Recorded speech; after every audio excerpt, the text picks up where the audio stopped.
Metaphysics is going to have to be the quote-unquote religion of tomorrow. If it isn't, you're fucked. Totally and absolutely.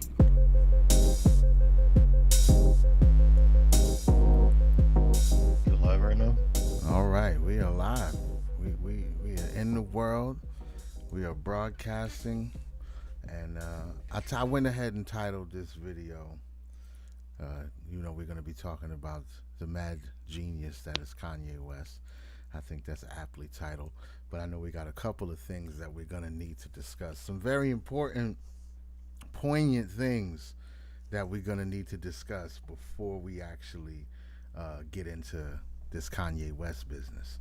So earlier this week, I ran into a video that a lot of people are saying is directed at the black community. I don't know if I personally agree with that. Like, I don't know if I agree that this is directed absolutely at the entirety of the black community. But there's an artist out here by the name of Saucy Santana. That's the name of the artist. Saucy Santana did a music video with Trina. And the music video is it's sponsored by a company called BLK. The BLK app is like a Democratic Coalition of America. No, BLK. Just a shell group. It's just a shell It's group. Shell Corporation. It's really sponsored by the Democratic Convention. Okay, allegedly. But as far as we know for sure, is BLK app is like a Tinder for black people only.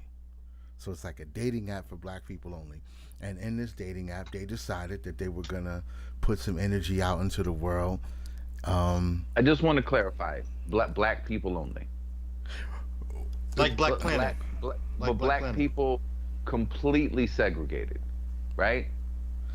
Right? Snowflake. That's sort of I think that's the overall Okay, point. no.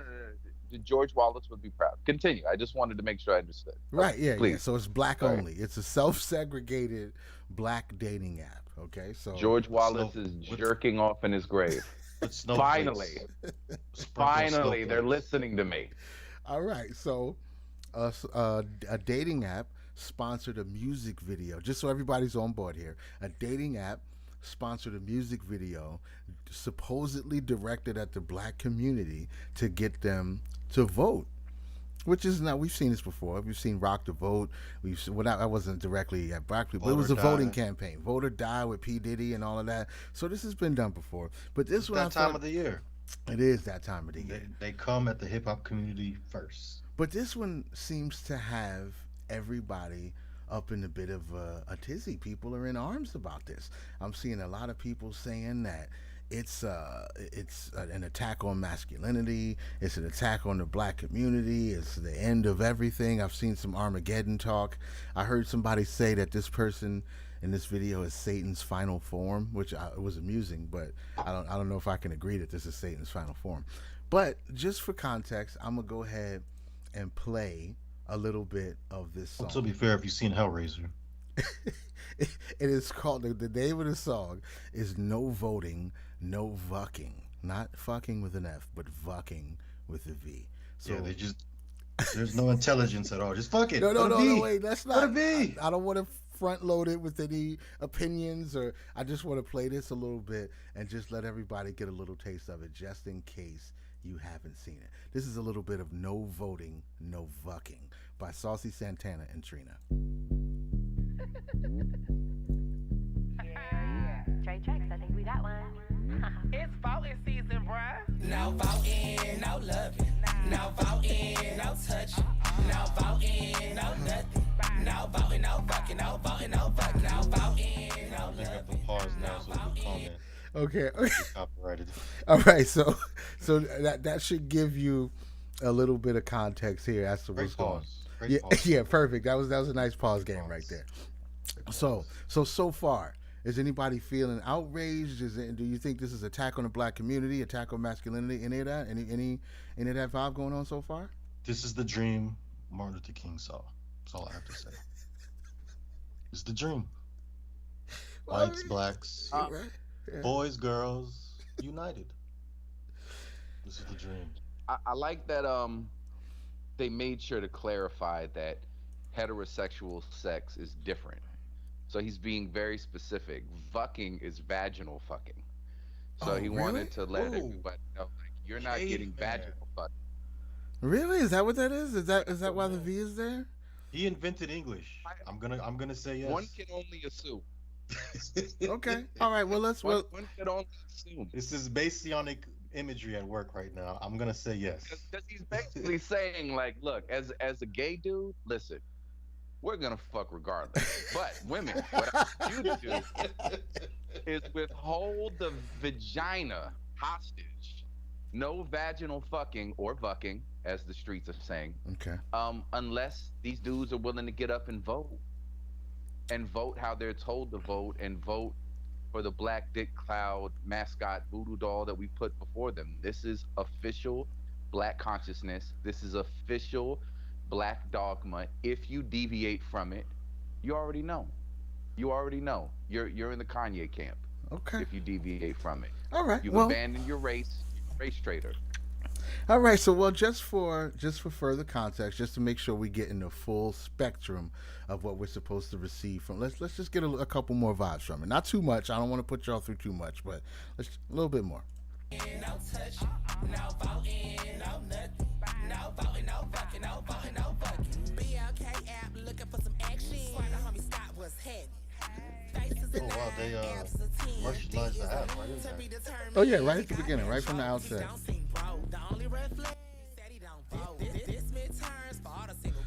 Okay, so the guy, you're on the app, you're looking for some action.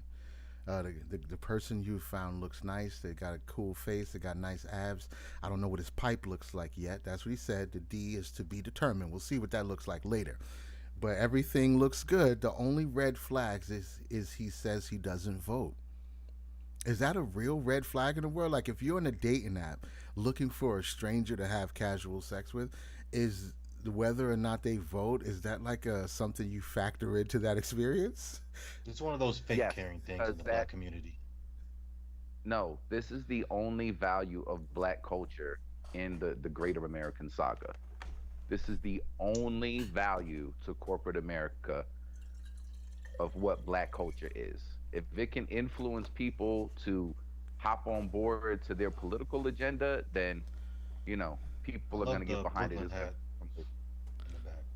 This is just silly. This is just is there some dude on the corner who's like, damn, son, I guess I gotta vote. This gay dude is berating me and saying I'm not gonna get any pussy if I don't vote, son. He's telling all the women. He's telling all the women in my community. Listen, like, jump forward to the queen there, please. Jump forward to the queen. Are trotted out to do. This is to make white people feel like they're doing something.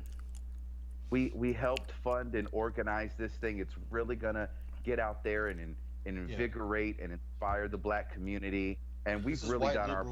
This is white liberals at the dinner table with their Black maids. But do we have any evidence that this is some type of insidious plan by white people? Because so far, I see a lot of Black folks. It's the BLK app. It's got Saucy Santana. It's got Trina. I mean, these people, this so far, everybody I'm seeing here is Black. Do we have any evidence that white people are behind it? One thing Goodbye Uncle Tom taught me is Black people get a check. Well, everybody wants a check, to be fair. Right. Well, I mean, they definitely did this for a bag. Do I think that this dude, Saucy Senegal or Saucy Swahili, that he gives about voting? Nah, I really don't think so. He calls Beyonce's babies ugly, by the way. Listen, you know they might guy? be. I haven't seen them. He did. He had some heat for that. Listen, he's saucy. He's saucy and catty. He said he's not apologizing. Yeah, that's a pretty saucy thing to do. I'm sorry. If you're gonna call yourself Saucy Santana, you also need to call people's babies ugly. I mean, it's a pretty saucy thing. Yeah. I ain't But mad. I mean, here's the thing. I'm gonna contrast this with Kanye, because this is how I think it needs to be evaluated. Do you believe that the person is telling you what they're telling you? Do you believe that they really believe it? And I just don't think it's sincere. When you're talking about coming to a conclusion that everything on social media is berating you into accepting, that if you step out of line, you're a coon, you're a race trader, you're an Uncle Tom, you have to go along with it. Your black card's going to be revoked. So, and if you're of another race and you have a criticism about it, you're a racist, you're a bigot, you're a homophobe. So everybody is pretty much being bullied into, hey, this is what we need to think. So when somebody comes out and says, well, I really think that, I kind of got to question how authentic it is. Like, are you saying this at gunpoint? Like, are you at social gunpoint? Or have you been paid enough that you're willing to kind of just, ignore your conscience and not have any integrity if it's sincere or not? But when somebody comes out and says something that's incredibly unpopular, that nobody wants to hear, I kind of believe that person more. Like, as incoherent as Kanye can be, as much as he's regurgitating Candace Owens' talking points and like it very poorly and erratically, um, I could at least say, you know what? I don't. This doesn't really do much for. It gets him some attention, but a lot of it's negative attention, and I guess any kind of attention is good attention. But at least I can say that dude I think is being sincere. This maybe it's sincere, but I don't know. I don't know if Saucy Santana is really going to turn down some dick because the dude's not politically active. I just don't believe it. And I don't believe that the people that they say that they're trying to get out there, the people that are like, yo, the government is ran by the devil. Fuck the devil. I'm not voting. I'm not voting for evil or evil, the mumps or the measles. I'm not doing it. I don't think you're gonna get in the head of that black dude by saying, look, nobody's gonna give you any pussy if you don't go out and vote. That's why they Okay, put bitch, Trina. Saucy couldn't do See, it by exactly. himself. This That's is what I was why they about to put say. Trina. We gotta go to Everything Trina. you're saying is right, but that's why they put Trina in the mix. Right, and Now Trina's black men have to vote. than anybody. Bullshit. Listen, let me tell you what black dudes will start doing before they're bullied by gay dudes and strip hop performers into voting. Black dudes will find a connect online that's selling I voted stickers. They will find somebody that works at the polling station. Yeah. It'll be just like the vaccine cards, and dudes will show up at your house. They didn't vote for nobody, but they'll put the sticker on. Yo, the If you vaccine make cards that were the epic, entry, by the way. look, man, love that. this is jerking off. You're not satisfying anybody. This is all masturbatory. It's money laundering. It's taking care and looking out for your friends, like the shows that are getting made, the commercials, the 501c3s. It's all a giant money laundering apparatus to just get money into people's hands. And I don't know how much they got paid to do this, but the return on investment for what they created, I guarantee you, it's going to be nothing. I would actually be. I don't know. I can't even say I would be shocked anymore because we are in full on clown world. But I just don't understand if you're saying if you're saying, Kanye's a coon, it's a minstrel show. Look how he was, soft shoeing for the white man, going and meeting with Trump and everything like that. I mean, I don't understand how this isn't on the level of like minstrel buffoonery. Because I they're don't- not doing it for white people. They're doing it for black people so you can vote and actually make some changes in your community. Right, but didn't we get Barack Obama? What changed? Didn't we get Joe Biden? What's changed? Well, it's Like, changed. It this takes is- time. It takes time. You got to make sure you vote. And that's the Okay, important okay. part. It takes time. I think we owe it. got- I think we owe it to the legendary Trina. We can't just hear Saucy Santana. We're gonna have to at least. We got to listen to a little bit of Trina's verse here, and I have to say, I was pretty impressed. This may be Trina's best verse.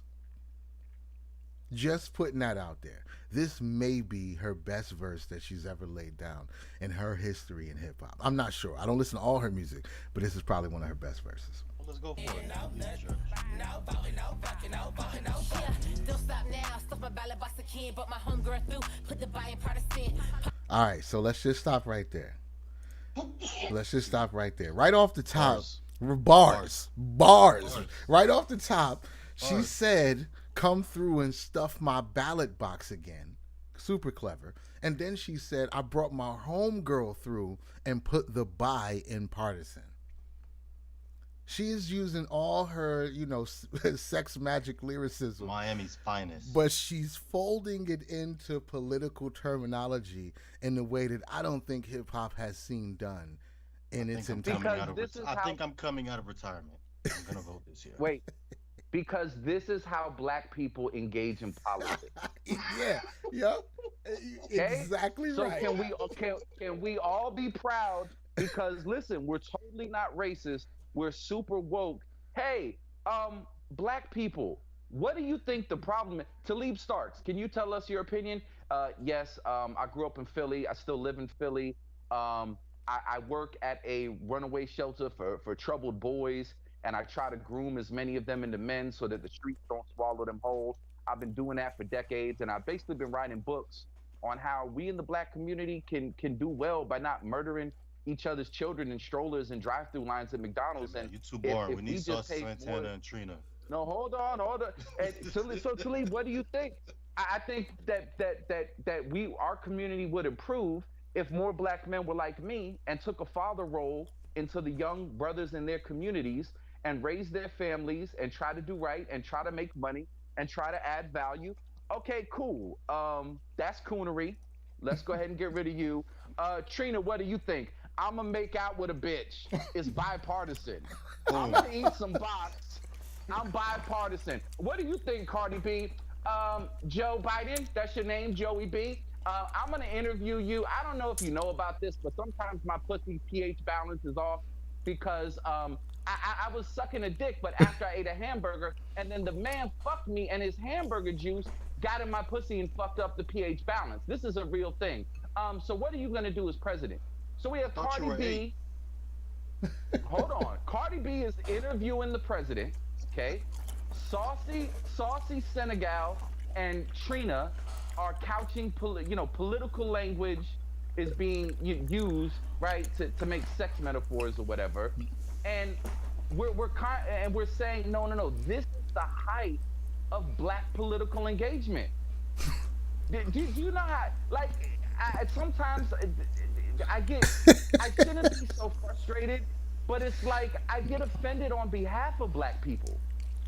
Like if somebody was coming to me and telling me like, hey, this is what'll get you moving and make like nuanced decisions about economics and violence and the legal system and all these nuanced, complicated foreign policy, there's some high level shit we really got to consider.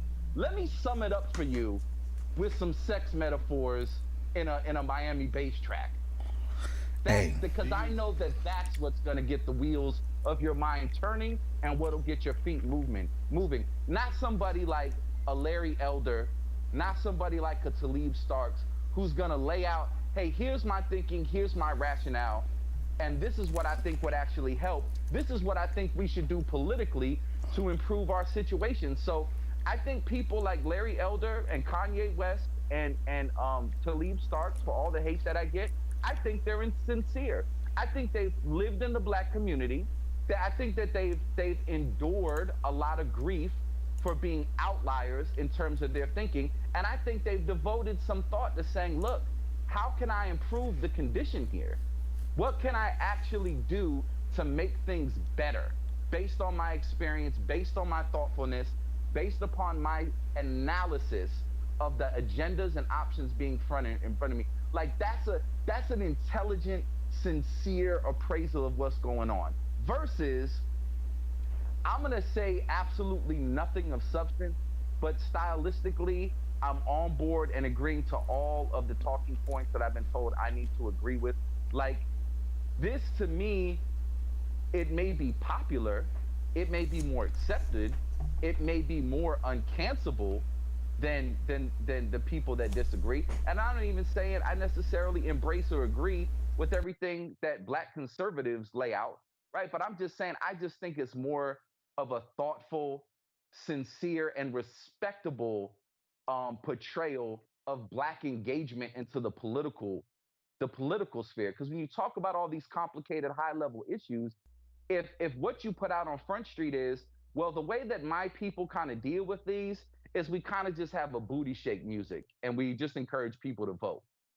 Well, what are we talking? What issues? Like, are we going to get into that? Nah, we kind of already have all agreed that we're going to always vote for this hot sauce in the purse bitch, regardless, no matter what, no matter if they do anything for us or not. It doesn't really matter. We're not getting into the weeds of that conversation. We just need to be the priests of cultures and stylistically have people like what we do, and then they'll just kind of follow us because they like the style of it. I don't know, man. It's embarrassing to me. And I shouldn't be embarrassed by it because on paper, I'm not supposed to be affected by this at all. But there's too much intelligent black leadership out in the public sphere that's actually getting in the weeds of the issues for me to think that this needs to exist at all. I think it's fucking insulting. It's okay. It's okay, brother. But that's white And supremacy. I'm sorry. this is why I want to start an organization of creating the black card and put it behind a paywall. $100 a month. We bring in everybody, anybody. That's a little. You could be black. Let's start with $99. Hold on, wait a minute. You can. You just priced out the market. You just disqualified 75% of black people when you set that price. Listen. Just so you know. And let me just say, If you're dude, black, you're already in. But if you're not, you gotta pay the fee. Doobie, I love you. You're a complete embarrassment, and you're a complete degenerate. Okay, you're a back page degenerate.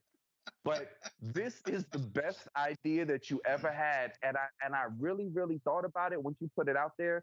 That's really what there needs to be. There needs to be a legal level argument made, and just a non-stop, noisy, unyielding chant putting a flag out there and saying, look, this is authentic blackness, and we're the arbiter of who's in or not. And you know what? We're revoking your black card because, this is a bit of buffoonery.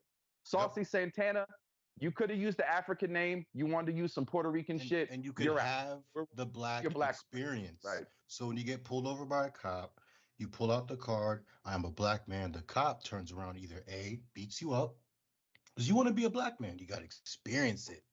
You have to pull it out every time. You know what I'm saying? I'm just saying. I don't know if we're gonna pay $100 a year for that. Well, let's get beat up by the police. We could work on the fees and we'll flesh out the details, but listen, she's about to get into some bipartisan shit. Yeah. We're about to solve the issues that have plagued the black community for almost 100 years in modern political discourse. We haven't solved it yet. We've done a lot of talking. A lot of fundraising. A lot of people got rich and famous from it, but still unabated suffering. And talking about this, you could go look up fucking Marcus Garvey speeches from the fucking 30s from his fucking radio show. You could go listen to Malcolm X speeches from the 60s and talk shows around this kind of shit. Muhammad Ali giving interviews in the 70s. We are literally talking about the exact same shit. There hasn't been a foot of fucking forward momentum or progress in all the ills that we've been addressing.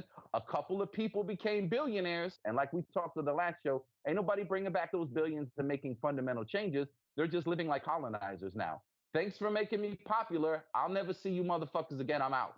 And so in lieu of that, we got this. This is the political. So 100 years of nonstop debate, no progress. But listen, Saucy Santana and Trina, through this song, are going to change the prospects and outlook for Black America forever. This is the game changer we've been waiting for. I'm waiting with bated breath. Please. I just want to say one thing before I play the rest of Trina's verse. None of those people that you just named had BBLs. Okay, so. Politics be so nasty. Make me wanna flirt ya, show you how to be a poll worker. Legs in the air, I don't care. Anyone could get it. Universal health care. Yep. Anyone. Universal health care. Anyone. Universal health care. Except people who don't vote. Hold on. If you wanna come before the deadline, come in the jacuzzi, gerrymander this coochie. Hop in the jacuzzi, gerrymander this coochie. I'm not sure about using the word gerrymandering when it comes to a sex act. No, we draw districts around the pussy. We need to draw congressional districts around the pussy. I get what she's saying. Yeah. That's it. That's what's going to stop the violence. That's what's going to keep businesses in there. That's what's going to keep the money circulating. That's what's going to fundamentally fuse families together and bind them. And it's going to fix everything. All of the dysfunctional and violence that's going on. Listen, just redistrict congressionally around her pussy and it's solved. What are we even talking about? Hey, this is Voting. what they gave us. Voting. But I'm gonna say this. I'm gonna offer a little bit of a an alternative point of view here.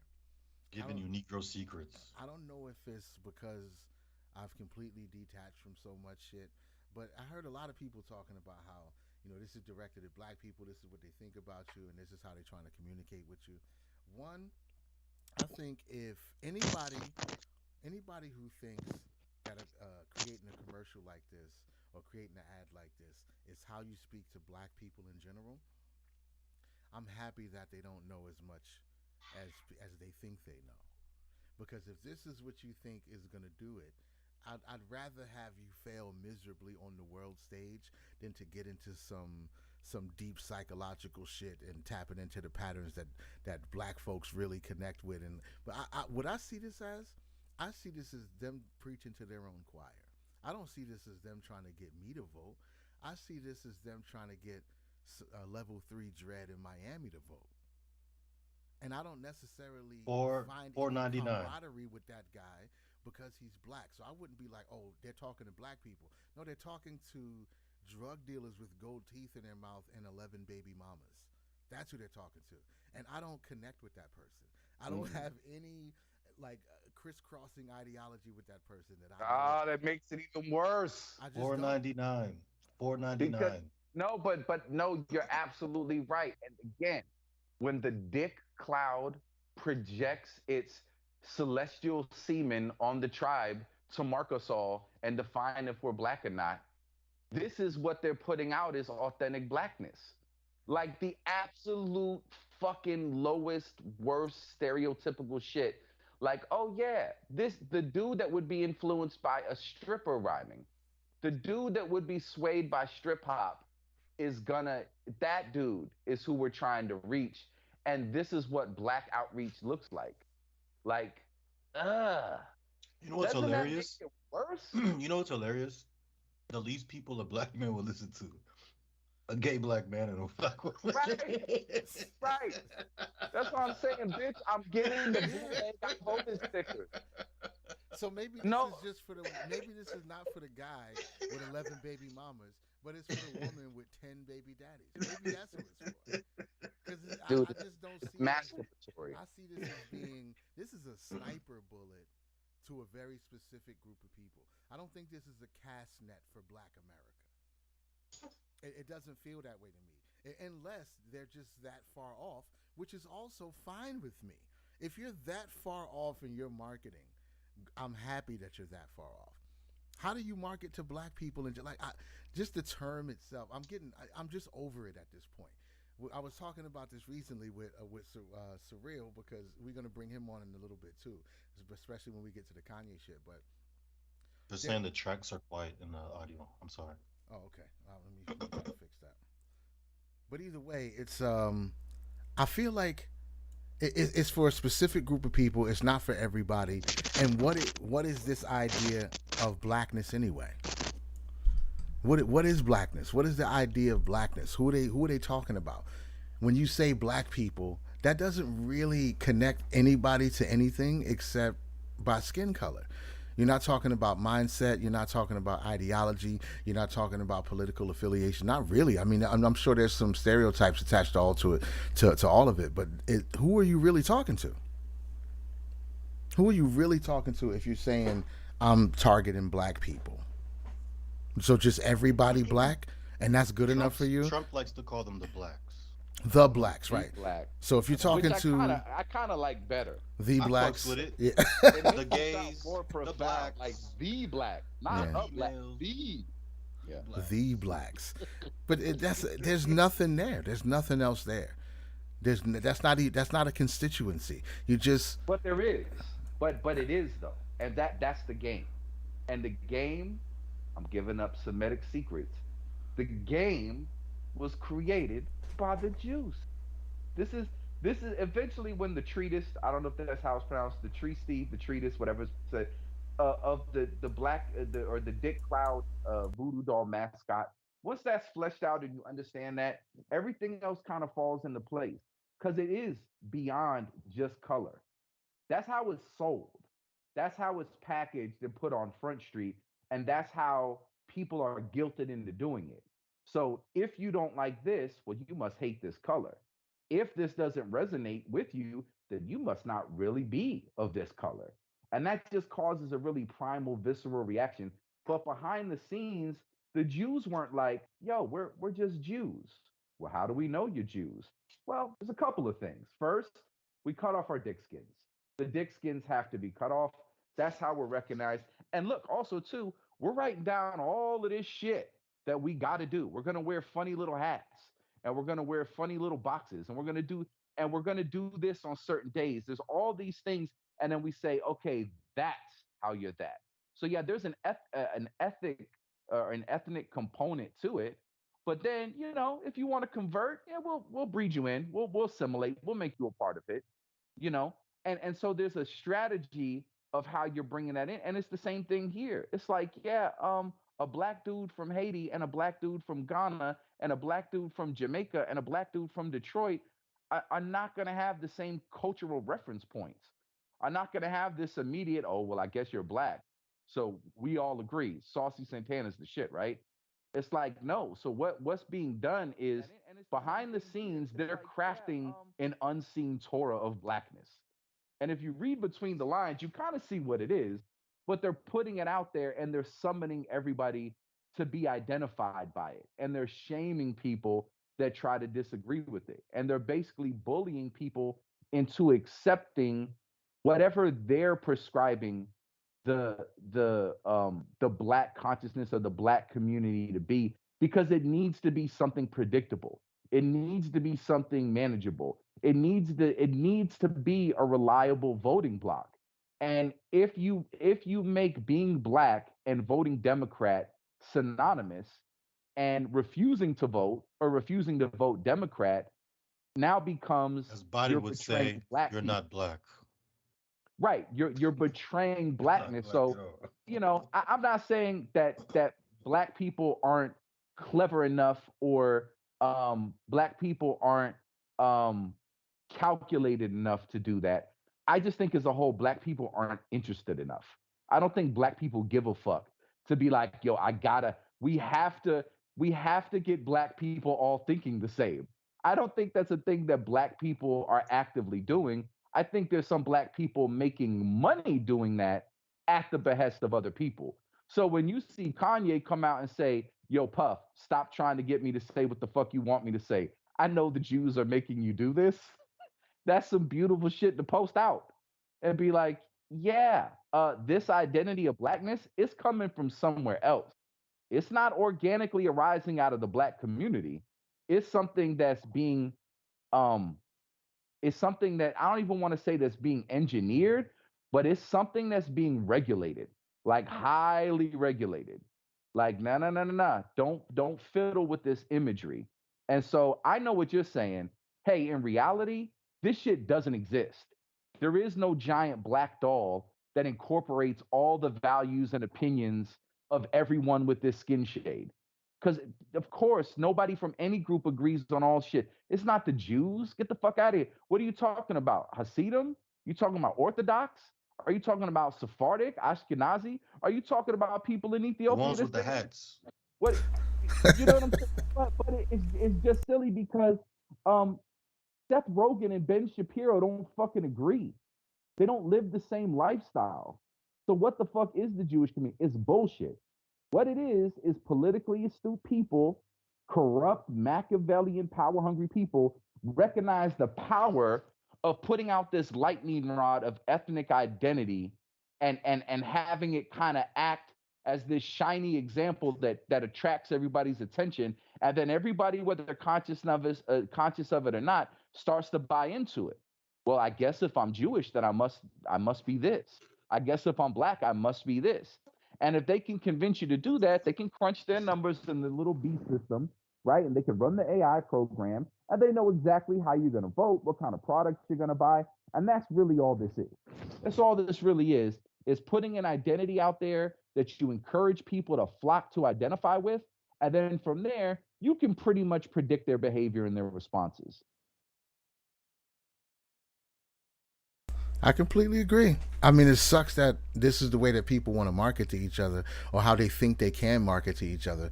But if it works, then there's not really a whole lot you can complain about. If people see shit like that, well, I know the P Diddy shit was working for a while. So if they see that and they think, okay, I need to vote, and then they go actually listen to that same group of people and they go look for political opinions within that, they're gonna figure out pretty easy who you should be voting for because of everything that you connected with, whether it was the music or the skin color or just the soft shoe in another country for cognac or whatever it is that connects you to that ideology, that product that they're selling.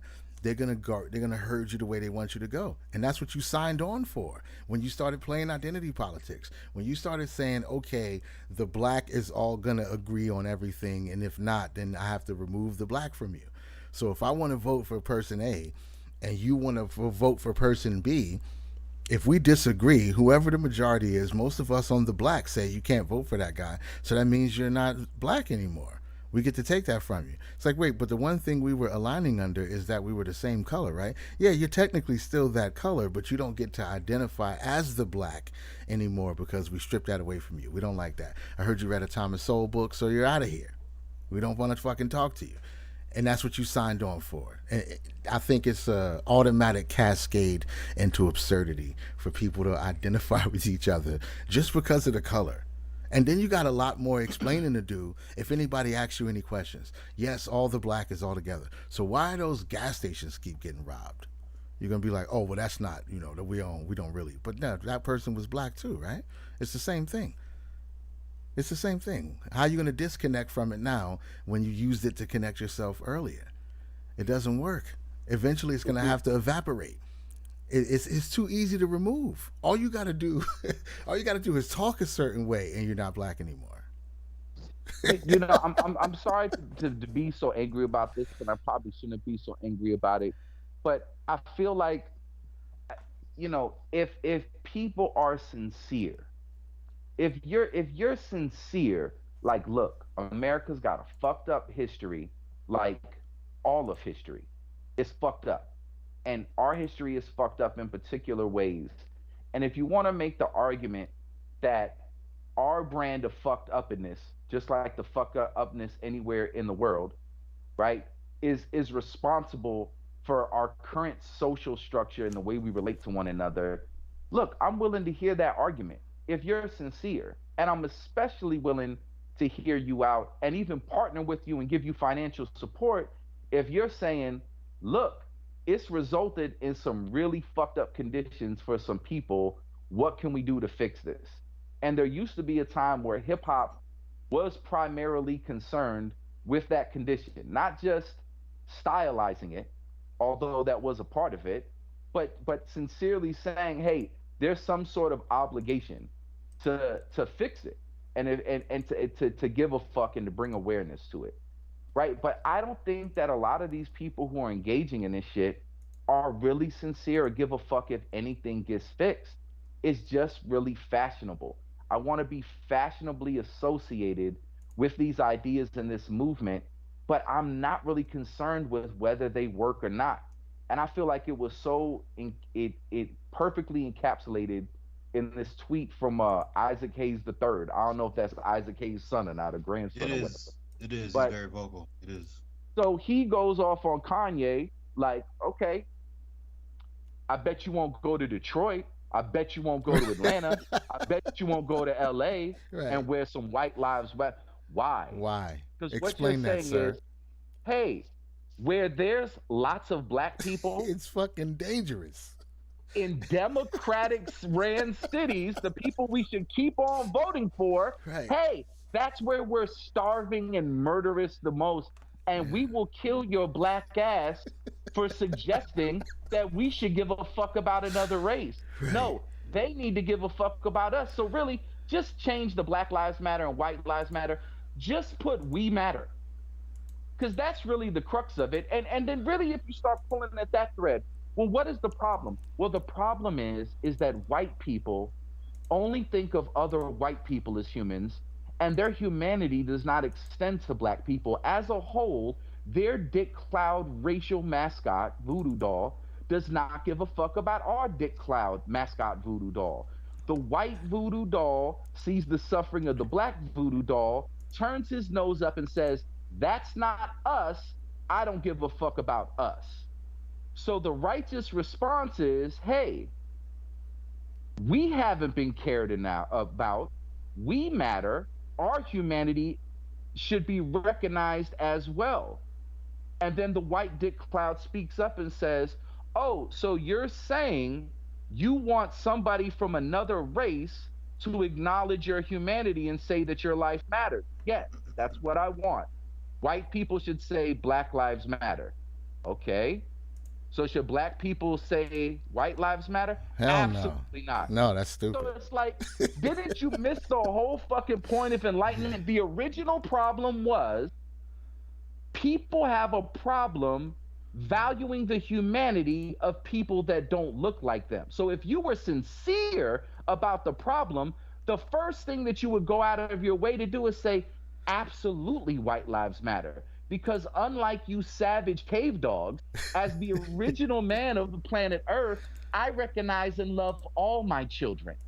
Okay? And I acknowledge your humanity. I'm not triggered by the notion that I should be concerned about your humanity because I'm God and God is universal and I'm the father and mother of civilization and you're all my children. I acknowledge everyone. You should be the first one that's capable of acknowledging universal humanity. But then when you get the stage to actually show that you're more enlightened than that, you're like, no, no, no, I'm just as racist as you were, but now it's my time to be racist. This is enlightenment. Black people can't be racist. That's where that is not real. that's where that conversation immediately goes, because there's no way. So if you say white lives matter, they're going to bring up the root of the idea and say that the only reason people ever started saying white lives matter was in opposition to black lives matter. And if there's a house on fire and there's a house that's not on fire, yes, all houses matter, but this house is on fire, so we should focus on this one. I agree with you. It's a lot of sleight of hand that takes place once you drill down into it, but it's real. It's what it is. It's a really parsed out, compartmentalized sleight of hand conversation about the N word. I can say it and you can't. And the absurdity of that bothers you because you won't assume that I'm correct and just do what I say. That's all it is. It's the N word all over again. I can say it, but when I say it, I can high five and smile. If you say it, then everybody's got to kick you in the head. Like that's just the way it goes. We have to become violent immediately. And anything, shit, bro. Because the whole argument of white lives, black lives, but everybody agreed to stop Asian hate. There was no hoorah or backlash at all. Yeah, at all. That was a nice play by the Asians. At all. They definitely got a point in that one. They just slid that in. Nobody made any backlash. No, but to be fair, right, what was happening at the same time? They were getting punched by black people. Wait, they were getting punched by black people who the news and the media was saying had been influenced by COVID misinformation. So COVID misinformation made black people start attacking Asians while they were telling white people that Black Lives Matter. Right. Why didn't they get a stripper to rap about it? Then black people exactly the truth about COVID. They said cave dog, $4.99 cave dog, $4.99. You're in. $4.99. You're in. You're in. We'll tell you all the secrets. It's all of some. Look, we matter, and we are different than you. And as long as you draw that line in the sand, you're basically setting the rules that white people are not supposed to care about your life. You're different, right? And we're only supposed to care about our own. Either that's the problem or that's the solution, but it can't be both. It can't be both. It's something. If your solution to addressing the pain in the black community is trivializing the humanity of people that are outside of your group, then all you are is business as usual, and you can't say that it's in response for something that you're saying is okay. White people were not acknowledging the humanity of black people. Now black people are not acknowledging the humanity of white people. This isn't progress. This is just handing over the club. Here, beat us now. There we go. That's it. This isn't progress. This isn't humanity growing.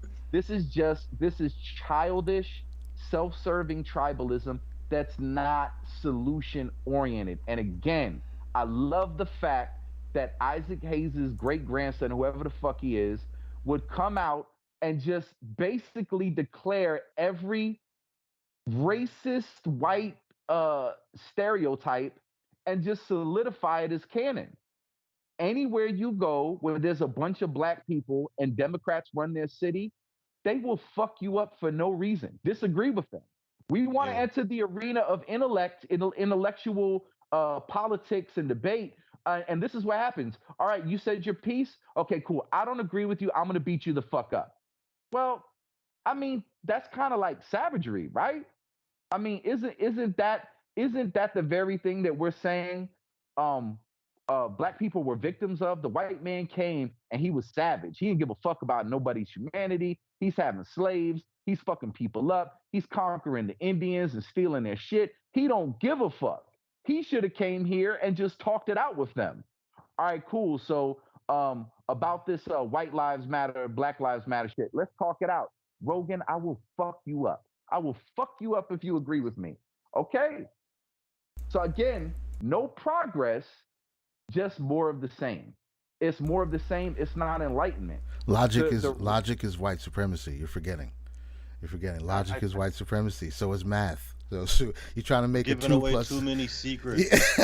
You're trying to make a 2 plus 2 is 4 conversation, and mathematics is white supremacy. So it just doesn't work. No matter what you say, when it's time to do the turnabout, all the rules change. And you can't bring it up because that's white supremacy. Which brings us perfectly to the mad genius. The mad genius has set the internet on fire again. He hacked the matrix again. At this point, like I said before, he's the Neo. Not the Neo that we wanted. Not the Neo that people want to admit. But it's the one that they needed. He's always been the mad genius, and he's doing it again. He's mastered getting people upset about the dumbest, stupidest shit. They talk about him like a fucking dog for months, and then he just goes back to being exactly what he is, and nobody can argue. But when he first pisses you off, everybody got a lot to say. He's a coon. He hates his own people. Meek Mill came out and said, because his opinion is important. Meek Mill. He threw shade on him. Yeah, he said it's like you hate your own people. And the problem, well, I guess it's not a problem. It's just the media. When you sitting in front of a radio personality or whoever it is, and they say, "How you feel about Kanye West?" It's like, and you say, it's like he hates his own people. You know what they never say is explain that. But it's the worst examples of the black community to say that. Meek Mill and Boosie. Like, these are the ones talking about selling drugs and killing each other. I can't for the life of me understand why anybody would want to listen to what Boosie's opinion is on somebody's behavior or like any of that. Like, come on. Talk to him about music, what album you got coming out next, or what's it like being a dad, anything. But just, I think you're hilarious. You're hilarious as a comedian. But why are we asking his opinion on this type of stuff? Why would he have an opinion on it? It's ridiculous. It's Boosie. But anyway, this I didn't watch the entire interview. I know y'all probably got a little bit deeper into it than I did, but I definitely saw a few. I jerked off twice. It was Kanye and Tucker. I couldn't take it, dude. But Fox News went straight DJ Vlad on the clips, bro. How long was the whole interview? I think it's 2 hours or some change. Yeah, Fox News is DJ Vlading the interview. They're milking every bit out of it. I wouldn't be surprised if they hired DJ Vlad to cut up the whole 2-hour interview. Look. Fox News is shameless. Okay, and I'm gonna tell you that in any other context, anybody that meandered this long, was this incoherent, they would have absolutely mocked. But because it's somebody that's as big and as black as Kanye, George Bush doesn't give a fuck about black people. They are falling over themselves trying to act like this dude gave the most profound interview ever. This dude was all over the place. I like Kanye. I do think in some ways he's sincere. Um, but he's terrible at getting his point across sometimes. Yeah. Like absolutely terrible. And to see Tucker Carlson with a straight face just look at the camera was like, that was profound. We really needed to hear that. It was kind of it kind of made my stomach turn. Like, dude, you guys are way too happy about this. You're going out of your way to give him all this profundity that shit. Like the dude was mad about fashion shit. Like he's talking about his ex-wife, and it's like, yo, dude, I asked you about the White Lives Matter T-shirt. Well, and this is why I moved in next to Kim so I could see my what? What are you talking about? And so I don't know. I didn't see that He's this the deep. Neo we never knew we wanted. Look, I don't know if he's like developed some kind of like new NLP shit, and maybe him going slow and meandering and being all over the place so that you really got to kind of list. Like, I think you're making a point. I'm not sure, but in my head, I kind of filled in the gaps and I think I understand your point. Like, I don't, maybe it is masterful. I don't know. When I The see it, I the just, media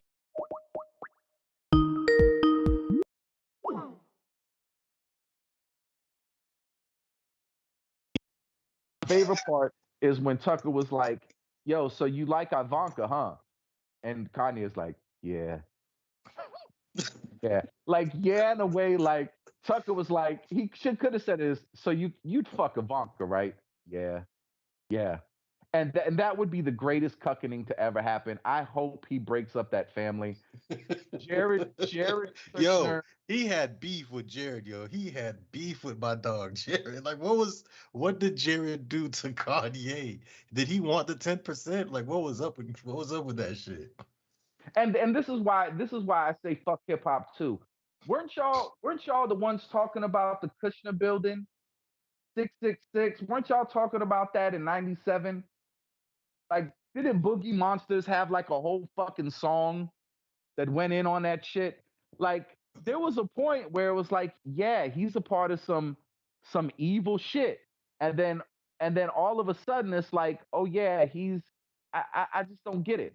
I just don't get it. If the black community, the hip hop community, which had some pretty hot takes on European Jews, they put up the choice between you. Hey, this white Jewish dude who talks like, like I'm a real boy, like he's a quintessential beta male Jewy dude that owned the 666 Kushner building that you thought was the Mark of the Beast New World Order shit back in 1995 when you're trying to sell me some books, right? And they put that in front of you. Yo, this rich Jewish white dude or Kanye West, who are you gonna go with?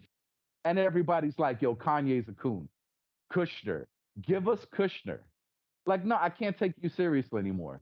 If you're not going to jump on an opportunity to hate a rich white Jewish dude so that you can hate a black dude who just doesn't want to vote Democrat, I think your black card should be revoked. I think that's a betrayal of blackness. I'm sorry. 499. 499. You hear the stipulations, Oh, you hear the 999. rules, you hear the stipulations, you hear the rules. We have a council, a delegation. We're partnered with the Jews. Kanye said that's why Obama failed. He didn't have enough Jews. Enough Jews. 499, the black card. Hey, listen, look, you're doing too much. Not even that. There's a triune council with final approval dedicated, Yes, delegated from it's the I'm from not the Black even I'm Messiah. only mid-level. I'm not No, FBA. I'm mid-level. no, There's no. this Listen, it goes deep. no, listen. The black card is it's determined, and sometimes decisions are made by the the House the House of Lords. Do There's a you like higher house. Wu-Tang? That's one of the It's cer- questions right I there. don't know. A lot of white people like Wu Tang. That doesn't There's stop you from getting the black card. I I'm don't just know. saying. I think Wu Tang is now like Lionel Richie. I think Wu Tang is something that black people have handed over to white people and said, "Fine, y'all love it, y'all can have it. We don't like it anymore." Listen, Um, I accept alchemists in the black community. That's all I'm saying. That's all I'm saying. it should be an official and just like when the Supreme Court releases opinion. Hey, listen, we reviewed some case law precedent has been sent. Yeah, This we're gonna is have why the we're NAACP backing us. now, Everything. dude, The whole it's crew. gonna be anytime anybody applies if they're a controversial figure, and I'm sure they could influence the council with a great big donation, right? There's something put out that goes over the person's track record. This is what they've misrepresented. This is what they've done well. But overall, the triune council agrees that this person deserves their black card, and then they Yes. officially become a part of the Black Yes. Dick Cloud mascot. But Yes. it's highly regulated. It's reviewed. Opinions are put out, and definitely $9.99 a month. So this is the best idea you've ever had. I just want to beat the final call on the when it comes to like news and black people, and I think this is the best way to beat the final call. I want to be the final call is number one when it comes to giving news to black people. I want to take that over. You know what? That should be one of the questionnaires when people apply for I'm saying when you apply for a job, once you have the black card, you apply for a job, you have to put African American, you're black. Look, that puts numbers on the board. Like African Americans. Yes, it's putting black numbers on the board. Dude, It puts numbers on the board. One of the That's all I'm questions saying. has to be: have you ever rolled down the window and paid for a copy of the final call as you were stopping? Ooh. Like What's that's your- got to be worth at least 10 points. That's what I'm saying. What's your favorite Anita Baker song? Right. What's today's mathematics? You know what I'm saying? That's on every You know question who- there. Yeah. Gosh, that's terrible. We got the homie patched in, and like I said, I watched some of the Kanye West interview this afternoon as I was preparing for this, and I agree a little bit because I do think it's difficult. It seems like it's difficult for him to stick to one idea because he's probably it connects to so many other things. He's thinking about 1,000 things at once probably. But there's a few parts in there, at least from what I watched, where he sounded like he was getting onto some important trails of information that he didn't really go super in detail with, but because it always comes back to the business and the numbers and shit. But he was talking about some good stuff, especially about Nike. I saw the part where he was talking about the businesses in comparison to each other versus how much pull and stock they have in black, quote unquote black consciousness, how people are so committed to them. But yeah, I think there's a lot to take away from it depending on how you look at it. You know what's amazing about him too? If he couldn't rap, he'll just be like a normal crazy black man with just like crazy ideas. He'd be homeless if he couldn't make beats. Like He'd be. it's crazy. It's crazy. He would be the dude that you would get high, and if you see him on the street corner, like rummaging through trash and making bed out of newspapers, you would listen to some shit that he's saying. It's like, look, I don't think this works because clearly you're homeless, but fuck, maybe I'm about to be homeless because you made a lot of sense. That's the dude that Kanye would be. The homeless dude that you talked to that sounded like a lunatic, but gave you a little bit of wisdom. If he couldn't make beats. That's somebody's crackling. Somebody's got a short in their headphone wire.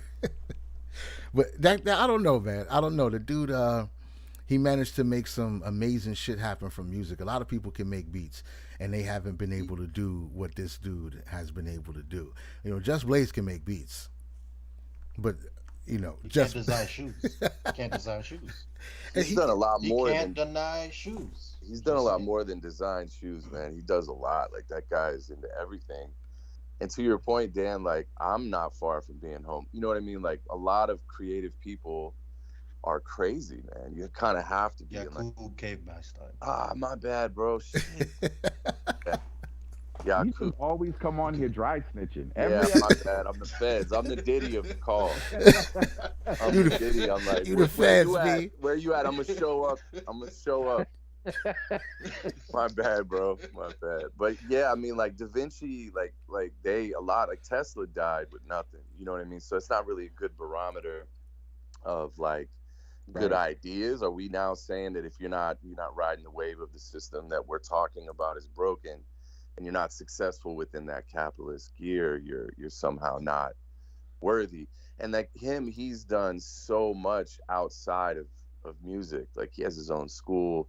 They kicked him out of Calabasas because he was building sustainable living spaces that were ecologically designed. And it's funny enough, I watched the whole thing, and like I don't like Tucker. I don't watch. That's the first time I've looked at Fox News in a decade or more. I don't play that game, but I really felt like empowered by what he was saying. Yes, is his like governor of how he gets his words out. Of course, yeah, he's not like he's not speaking strategically. It's because he's not trying to be media trained, right? So he's hopping all over the place. But if you pay attention, those threads all lead to it like a single conversation Yeah. about how our sovereignty is being taken away from us, whether you're black, white, whatever, because that's really the whole game. That's the whole game of the Social Security system, IRS. It's all about sovereignty. It's all about us being in their thing and us not having our thing. I just love that he's in a position now. He's got so much money Yeah, they got that he fuck you could, money. bro, I it's love so beautiful to watch. I'm inspired because really that's all we all want. Leave Yeah. me the fuck alone. I don't want to play your game. I don't want to look at your magazines. I'm doing my thing. So like for that alone, it's amazing. And I've It's come all a around game. on what's that? It's all a game too, because it's like he's so crazy, but we have to hear what he's saying. Yeah, Because he's and I we know crazy, what he Like, but he's is. wise. know He's like that. crazy, but he's wise. You know, craziness and wisdom aren't that far off in degrees. They're not. Like there's a whole line of yeah, thinking, I listen to everything. Like I listen to bro. everything. He's Even like when a crazy super person wise. talks, I'll listen to it. So like that's why like I'll like recently I was going through clips trying to because like going through the research before getting on the pod, and then the one where he was talking about Obama not partnering with the Jews and all that. I never knew he said that. But like in 2022, when you listen to that, you're like, maybe that's kind of true if you put sense to it. You know what I'm saying? Because like Yeah. that's what made it hard for him to like be a president for 8 years. Like he didn't have the connections, and a lot of Well, reasons why he didn't have the connections was because I he's from think Kenya. I think I think there was one part in the interview where he said something that I really loved when he was like, a lot of the people that are really good at speaking are just there to lie to you. Like Yeah, the people that Exactly. are really telling the truth, sometimes they're not very good speakers. that's right. And and Right. it's true. So you're right. He's not media trained. He didn't go on there and really make a lot of good points. And this is again why I do think he's sincere. Is I agree. Maybe it is connected to a bigger theme, and he does have a million things going on, and that's why there'll be And I could definitely relate to that. He'll ramble for 30 minutes, but like for 30 seconds, you're like, oh my, that was life changing. You did make a point there, For right? sure. But he'll be all over the place. But I think that there is um a sincerity there that other people don't have, and I think that it's fucked up that he has to defend his blackness over politics. Look, he's That Jesus. little He's the reincarnation of Jesus. This is what it is. His the He thing is with the the thing with Ye that's like again to like I'm in I have a business now and it's tiny. I mean, bro, I'm a nothing compared to him. I'm like a half of a salt grain, and it is a lot of pressure, man. It's a lot of pressure because you think about he's got probably 10 very successful businesses. That takes a level of like sporadic thinking, and so he's not coming on to be like, I'm going to give you this concrete message. He's coming on to be like, this is why I hacked y'all. Like, pay attention. And it may take me a minute to get there, but the reason he did the shirt, and when you listen to like the reverence he has for his father, and he starts to go into the idea yeah of how his father wasn't allowed to be there. By the way, I'm in the middle of it. I'm still fighting that, right? right And the energy of that is very, very important, right? And my issue is when he starts to get too religious. I start to tune out because to me, that vibration of like that overt Christianity, like you're not, that carrier signal isn't what you think it is. You know what I'm saying? Like it isn't, you think it's like revolutionary to talk like that. Like it isn't. And that's where I start to tune out. But the messaging around like, you know, I want to be close to my children. Bro, I'm in the middle of that right now. They've been trying to take my son away from me. And I am, if you ask my son, the most important person in his life and have always had. And I guarantee you, he is the really important to his children. Very, very important. I guarantee you he's a great father. So like the messaging and why he's hacking the matrix, and he's a magician, bro. He's using your polarity against you. What are you stuck on? Let me throw that in your face to get your attention. You gotta respect that. Whether his message is super succinct or not is a whole other conversation. But his message is getting out there. And that's what he's saying. He's like, I'm cutting through this. Anytime I choose, I'm cutting through this entire thing that you're stuck in. Watch this. With a fucking terribly designed t-shirt. It's shitty. It's not even cool. You know, at Paris Fashion Week, he's wearing something you could get made at the local Little League store that's making the fucking, you know what I'm saying? But that's the He's point. like, bro, fuck But it's y'all. Kanye. That's part of the Yeah, point it's because Kanye. he's at Fashion Exactly. Week. Yeah, he's at Exactly. Fashion Week, and anything done there is amplified a million times. We've already given him the Beautiful. genius mark. We've already given him the genius mark. So anything he makes or does is like, oh, it's okay.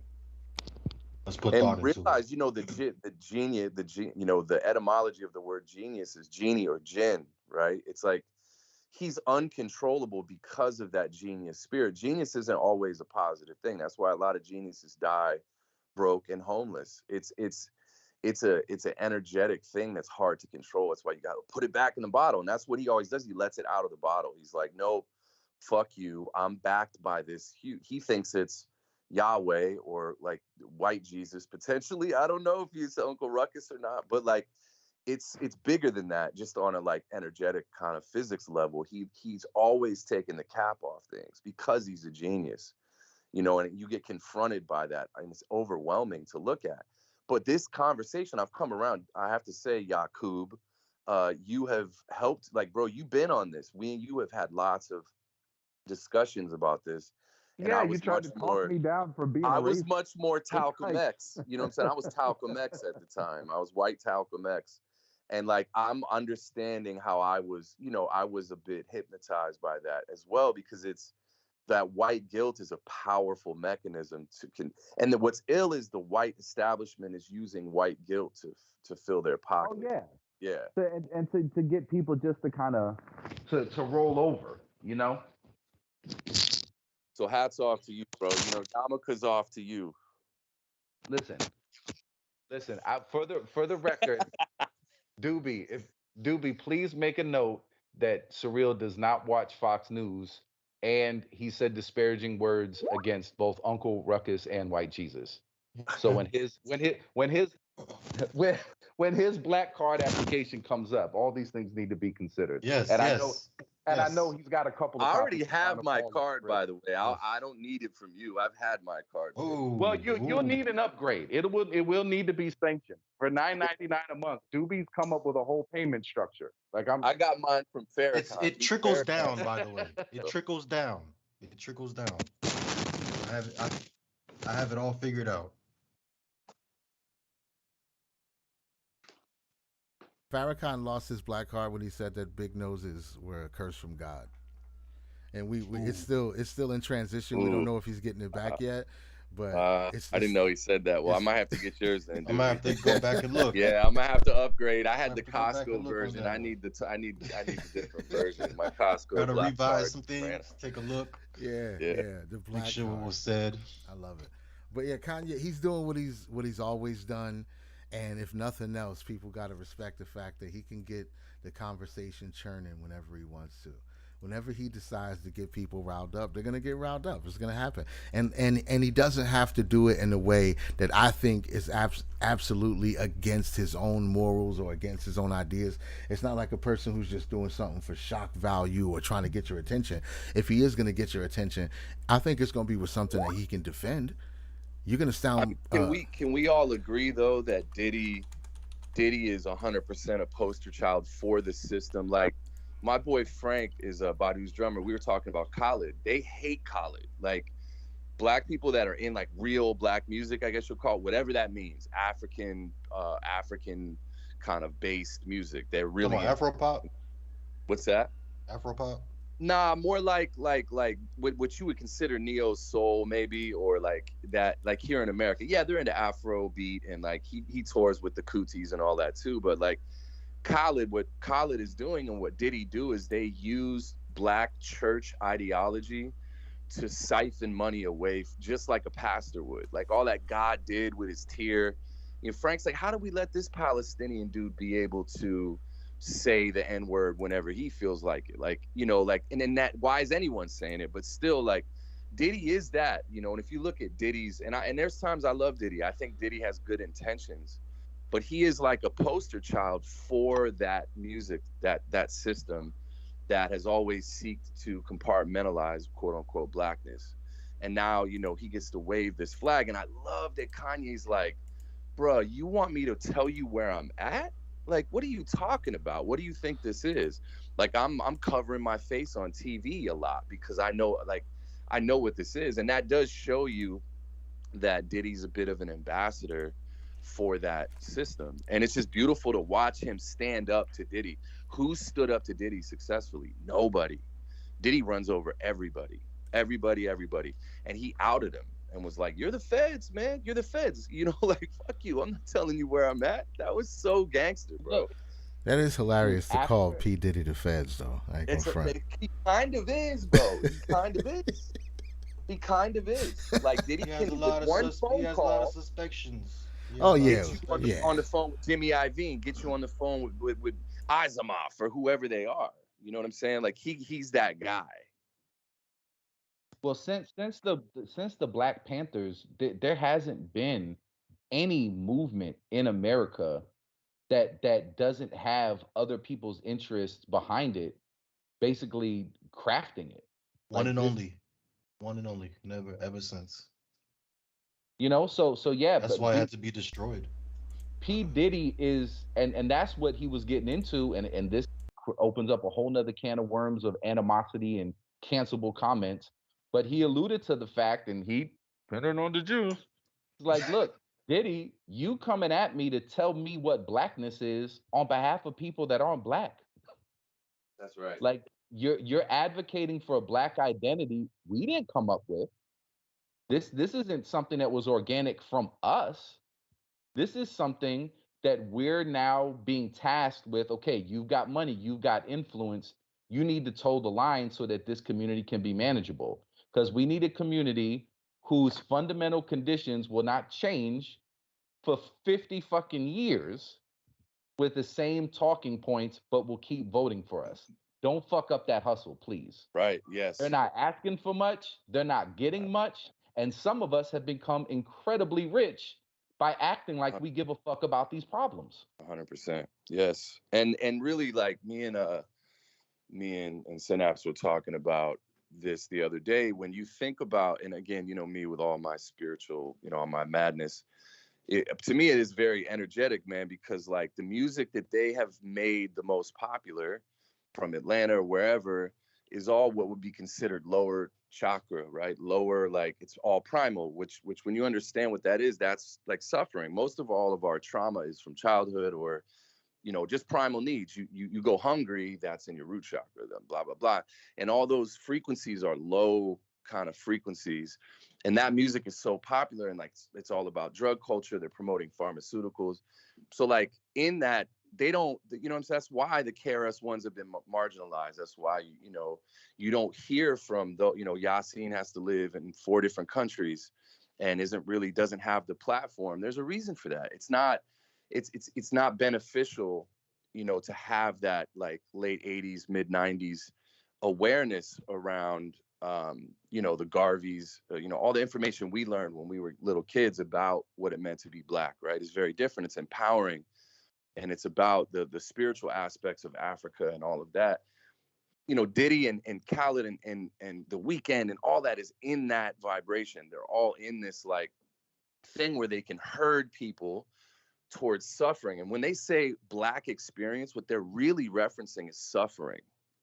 they're referencing killing, horrible neighborhoods. You know, some of them J ideas from people out now that are like celebrating actual Black family values and a home being in the family for a generation, and like that to me is Black culture in America is very like strong. But what they promote and what's on the radio is like every dude from Atlanta that's an actual killer who's got bodies. That's how you get signed. You got to be a for real killer. You got to be like provable drug dealer, bro. Lil Baby, all of them, the dudes who make it big, who get the juice behind them, have suffered the most. And they're promoting in a way that vibration of suffering, and it's keeping that entire culture, including us and everyone, in that thought process of that in order to get monetary gain, you have to suffer first. And that's like what we're all hopefully breaking out of. That's how we all live, though. Got to work this many hours, boom, boom, boom. And it's dangerous. And Kanye's, that's what he's trying to say is like, yo, you guys aren't sovereign. You're not really experiencing all of the breadth of life. Like there's so much more to this. And by saying white lives matter, that's actually what he's saying. Is like the only enemy is we're our own enemy. You keep wanting to blame someone else, but you have to start with us, with our community. Do you know what I mean? Anyways, yeah. No, I just want to give away a whole bunch of Jewish secrets. Well, that's what race traders is for. We got to start with the financial secrets. Those are the most important. Those are the ones we need. Generational financial. Yeah, we need the financial secrets first. Everybody needs to kick their financial. We'll give you the black card. How about that? How about that, Shu? We'll give you the black card. We'll give you the black card, so you have to go to a payday loan store to get your money. And then they tax you every time you cash your check. Exactly. It humbles the Jew. It humbles the Jew. No, I knew that they were going to try to frame all of this as anti-Semitic because of the things that he was saying. And it was so silly because I know we had touched on this when the Nick Cannon thing came up. And it's like, hey, there's a stereotype that you guys have an inordinate amount of power and influence.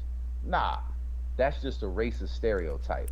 And because you said that, even though you come from like a billionaire family, we're going to ruin your career.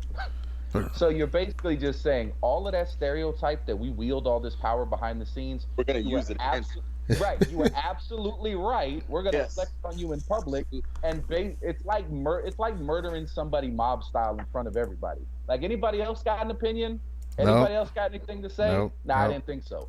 It's some gangsta ass shit, and I fucking hate it.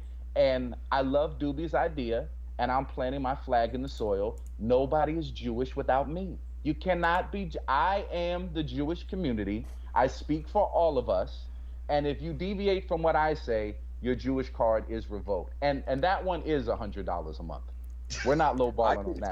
I can tell you though, I'm in the entertainment industry. Unequivocally, 80% of the executives are. Don't ruin your life. It's the juice. The juice. No, man, I'm not. And again, I don't have an opinion about them being evil or something. But most executives, it's changing a little now, and that's what he's talking about on that too.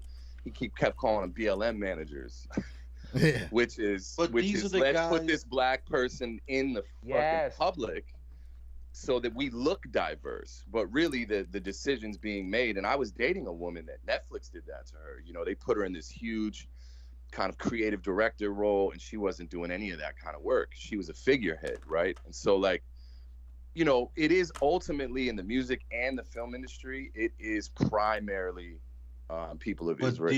These are the guys who watch MTV, watch VH1, watch all the hip hop videos, went to school, had the bar mitzvah, and they had like all the wrong ideas of what the black community is, because what we put on TV is like always wrong most of the time. Yeah. So like they go to school and they see how much money it is, and these are the ones in the boardrooms when a guy who can rap on a beat just can make millions now. You know what I mean? So he's just a kid trying to learn the world. You gotta have somebody to sell it to.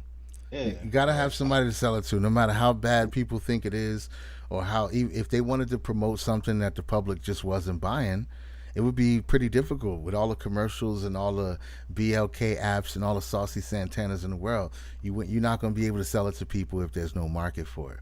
So Totally, it's totally. a it's the But the chicken or the question egg is, thing. Do we is it the yes, supply or the demand? Is yes. demand creating more supply, or is the supply creating more What demand? do you And think, the truth really? is, it's I probably a love the lot of division. both. It's probably a lot of both because it wasn't DOS effects and Smith and Wesson that made me drink a 40. It was everybody that was already drinking 40s in the hood, and then you see the 40s in the rap videos, and it's like, oh yeah, these guys drink 40s too. It's not like I don't remember being influenced in that way.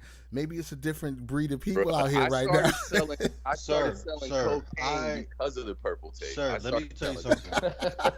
I'm I not blame joking. I blame I'm not Raekwon. joking. I'm gonna give you a black card secret. I'm gonna give you a black card secret. Okay, I'm a U.S. citizen. I was born in the United States, but I have Haitian immigrant in my background. So you have to understand what that is. When I come home, they speak a certain language. When I go out in the world and experience things, I'm being made fun of. I'm Mm. being told I'm not black. I mean, so where can I find out where to be black? Okay, MTV. Oh There's wow. all these black Yeah, man. people. Like, Exactly. come on, man. There was a time when I Exactly. was a kid. There was a time when I was a kid. We were in class. They were like the teacher, the kids were like, "Can we play the rap music?"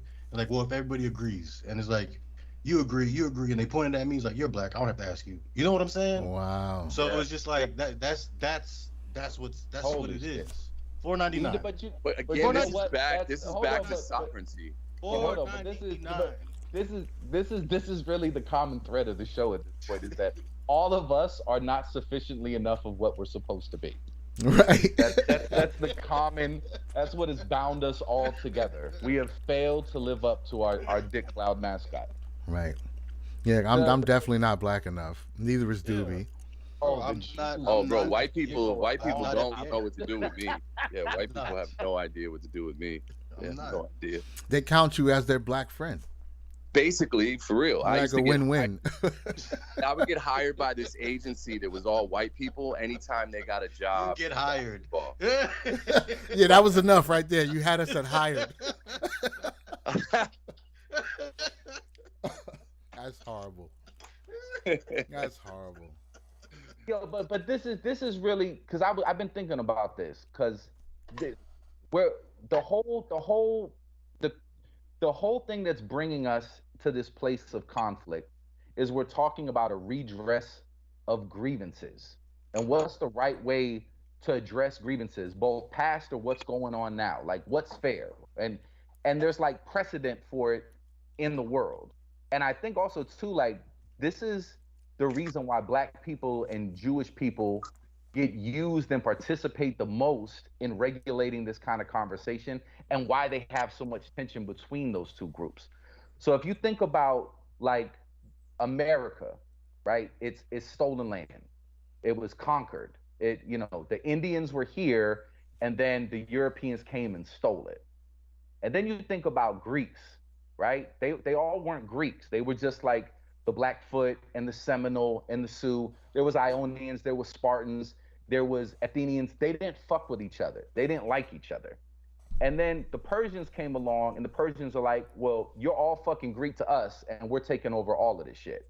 And so all of these disparate tribes had to come together and say, all right, well, we'll become Greek in order to fuck y'all up and defend our shit, right? And so when we tell that history, it's like the Persians tried to conquer the Greeks won, the Greeks made their empire. We don't say the Greek empire was built on stolen land from the Persians, right? So we take away any kind of like humanity from the Indians in order to tell that story. They weren't tribes that fought a war, right? They were victims that were duped and had their shit stolen, right? So when we tell Greek history, that was conquering. When we tell American history, it was theft, but basically it was the same thing. There was an outside force, there was a bunch of disparate tribes who were fighting amongst themselves.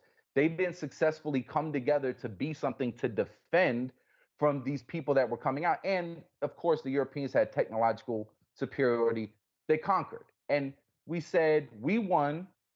You can have some casinos and a couple of reservations, but that's it. Those are the terms.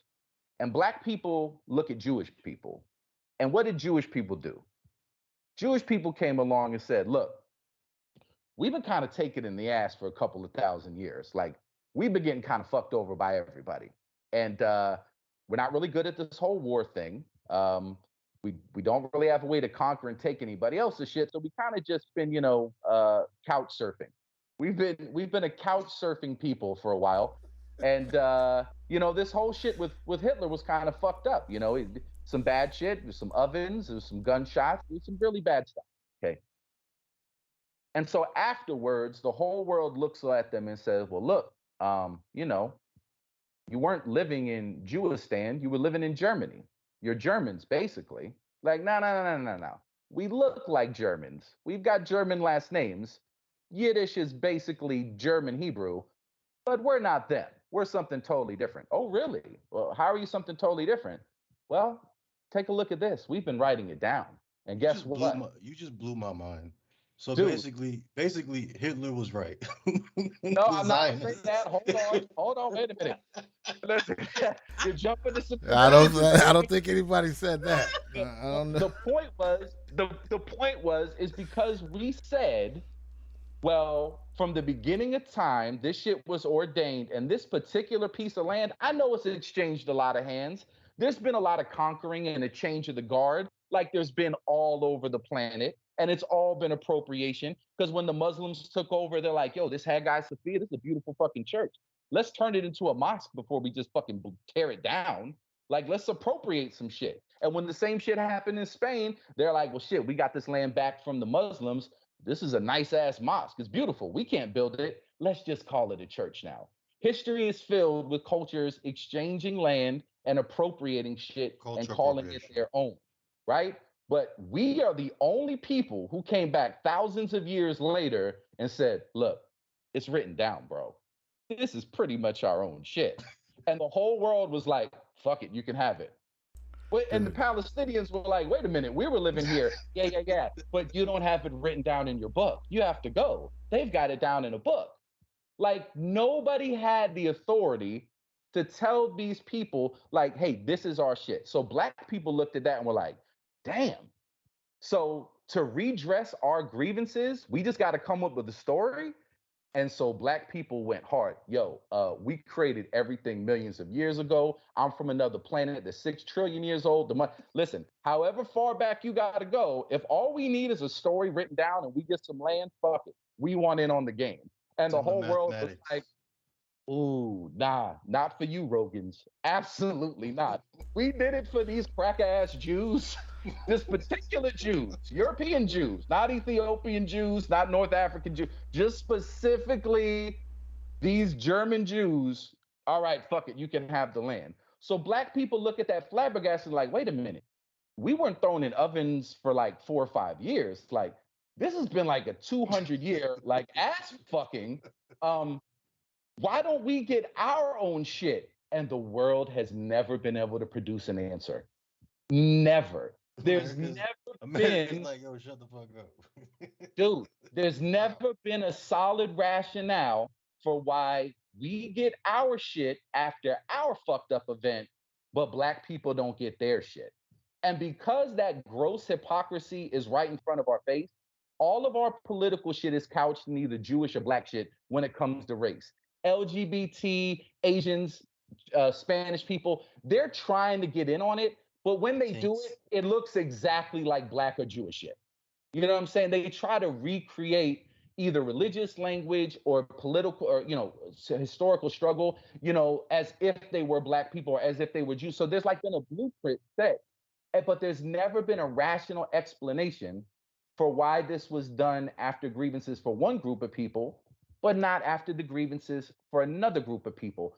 So we've been living in this unaddressed open wound all of our lives without actually any progress being made. And that's why I framed it that way with the whole shit about American and Spartan, because I'm saying I'm willing to look at it a different way. So you say this is a country built off stolen land.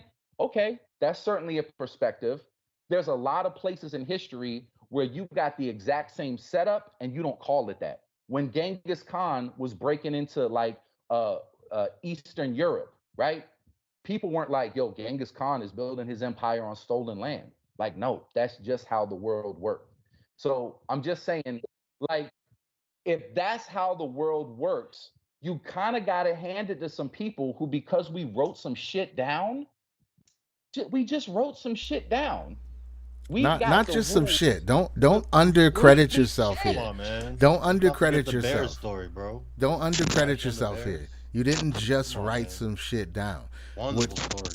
what you did was create the perfect what's it when like when the kids are playing the games and they say no take backsies, no penny taxis to infinity. And then the game's over. You can't I just keep it now. You can never have it back. You didn't just say, "Oh, this land is supposed to be belonging to these people forever." No, how where does this decree come from? Or it comes from the creator of the universe because we're his favorite race on the planet. What do you how do you reply to that? There's nothing to say. You just told us that God's racist and you're his favorite, so this is my shit. $100 a month gets you the Jew card. There's So, nothing you can say. There's no you can't say, "Oh wait, I don't think God said." No, it's right there. It's in the book. It's in my book and but it's in your book. right, but do you understand in that context why it's so grossly offensive when you talk about the condition of black people in America and all of these people having converse and when we and even when you say that, people when we they say that, we're really not talking about all black people. We're talking about Right. all the places that Isaac Hayes' grandson said that would get Kanye fucked up. It's a Right. very narrow, specific thing. And we're making that blackness in its entirety, which is stupid right on its face. But then within that context, to have a white Jewish dude telling a black dude to call another black dude to get him straight on what blackness is when we got our own land and you didn't get shit, Yeah, because you're still an intern. doesn't that make it that much more like this? And I hate to make it, and let me just say this before it gets all off into the weeds about all that other shit. LeBron James's mother cannot dunk a basketball. She can't. She can't. That's She can't sexist. set a pick. That's She sexist. can't hit a three. Okay? But LeBron James's mother benefits from all the shit LeBron James has been able to achieve. And they are family and they share it together. She's the Okay? Virgin Mary. When the cave dogs left and figured out how to make spaceships, okay, everybody gets to enjoy it because we're all family. That's the reality of humanity. We're all the same bag of shit. We're all the same essential bag of shit. So you could look at it in two ways. It's like Kanye doesn't even love his own people. White lives matter. If you really believe this shit, then aren't white people your children? Isn't that your family? Isn't that some distant cousins? So what the fuck are you talking about? Yeah, I am doing it for my people, but I acknowledge my role in the context of the planet Earth, and all people are my people. That's exactly it. Yes, that's exactly it. That's the reality if you're enlightened having this conversation. To fight over about who did what from when and what and who fuck. Listen, that's all of that shit flies out the window if you come to the point in understanding that all of humanity it has a single commonality. So all this other shit that we've tried to create, it's all fictitious, and that's why it falls apart when you start to pull the thread out. When you start to pull that thread. But since you're insisting that we aren't just humans, that we are black, that we are Jewish, that we do have these racial voodoo dolls that we have to conform and identify with. Since you made it that way, in that context of we're talking about redressing grievances, you're coming from the perspective of you got land, we didn't get land, but you need to do this for your own identity. I kind of understand when Farrakhan says some slick shit. I don't agree with it. I'm absolutely certain he was responsible for getting Malcolm X killed. He was involved in some way. Absolutely. But you kind of understand like the the Nick Cannon shit. You know what I'm saying? The Professor Griff shit. And yes, you could say that's not enlightened, but is it understandable? Like when this is the social layout and the way that we're forced to have these conversations on only certain people's terms, as far as like what language we can use, who we can, who we what we can have an opinion about. I don't know, man. It feels like more racist than any racism that you could lay at the feet of Kanye. They just learned, they mastered cancel culture before everybody else did. Absolutely. That's what it is. They just mastered it way before everybody else, and it finally trickled down.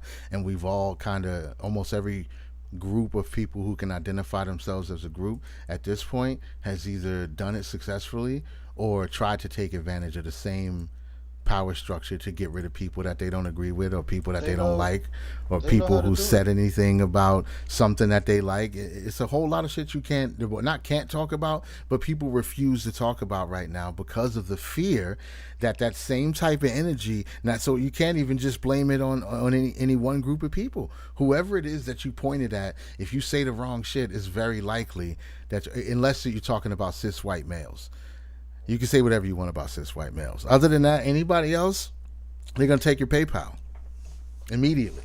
Whoever you're talking about, they're taking your PayPal. If it's cis white males, people might start cash apping you, like the guy that killed Jeffrey Dahmer. But I don't want to get back into that. But this is what's happening out here. This is the world. It's not even a surprise no more. Everybody would do the same if they had the power, that the structure that they're complaining about. If your group, if your voodoo group had that energy, that power, you would do the same thing. And everybody is just about proving it right now. Everybody. You don't like such and such, then you're going to starve to death, because we're going to get you fired. And if you try to get a new job, we're going to call your new job and tell them that they should fire you, or we're going to boycott them and talk bad about them on Twitter. And there's very few corporations out there right now, or even private businesses. There's very few that, if the right amount of people start emailing and calling you because your employee was on the internet and he said, "I don't understand trans people," it's a wrap for you. It's a wrap. You don't have to do nothing. You don't have to actually go hurt nobody physically. You could just express confusion. Not even calling anybody any names. Be like, "Hey, I don't understand why you would want to saw parts of your body off." It's over for you, bro. Especially if you actually work for somebody else. If you're not self-employed, where you could just say, "Screw all of y'all." If you don't have fuck you money like Kanye does, it's a lot of shit that you probably won't talk about publicly and express your opinion on publicly, because you know what the consequences are going to be. You work at Rite Aid, don't be on Twitter talking shit, because they're not going to have your back. They're not going to be like, "No, we're not going to fire Ryan. We love Ryan." Nah, you're cooked, bro. You're fucking cooked. You can forget about it. He comes to work every day. He busts his ass. He stays late. He's never embezzled any money from the company. Nah, we'll burn your fucking store down. That's what we'll do. We'll burn your store down to prove to you that how bothered we were by someone's opinion on Twitter. We'll throw a fucking brick through your front window. How you like that? Listen, but believe it or not, Ryan was actually a Syrian refugee, and he had just never come across the concept. Ryan at Rite Aid is such a good archetype. was that my internalized bigotry coming out? Did I nail that one too good? But Ryan, yeah, Perfect, it felt bro, like the right perfect. guy. It felt like the right guy. Perfect. Nah, it's madness out here. It's wild out here.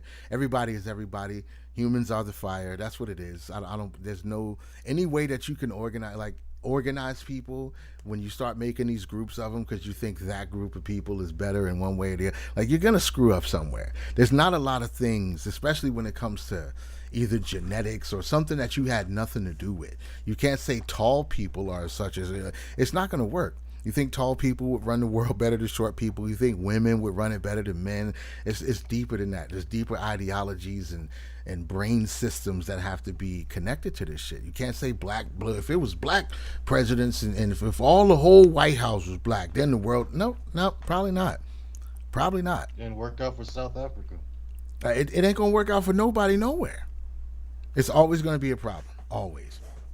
But this is what we signed up for, right? This is the shit we got to deal with. That's why I don't have an opinion on most of it, because I honestly believe at this point in my whole perception journey, at this point, I can't really say anything is good or bad. I just have to have my experience. I can't. The way people organize themselves, if they say, "Oh, we're gonna all band together under the idea that we're gay," I'm not gonna tell him nothing about that.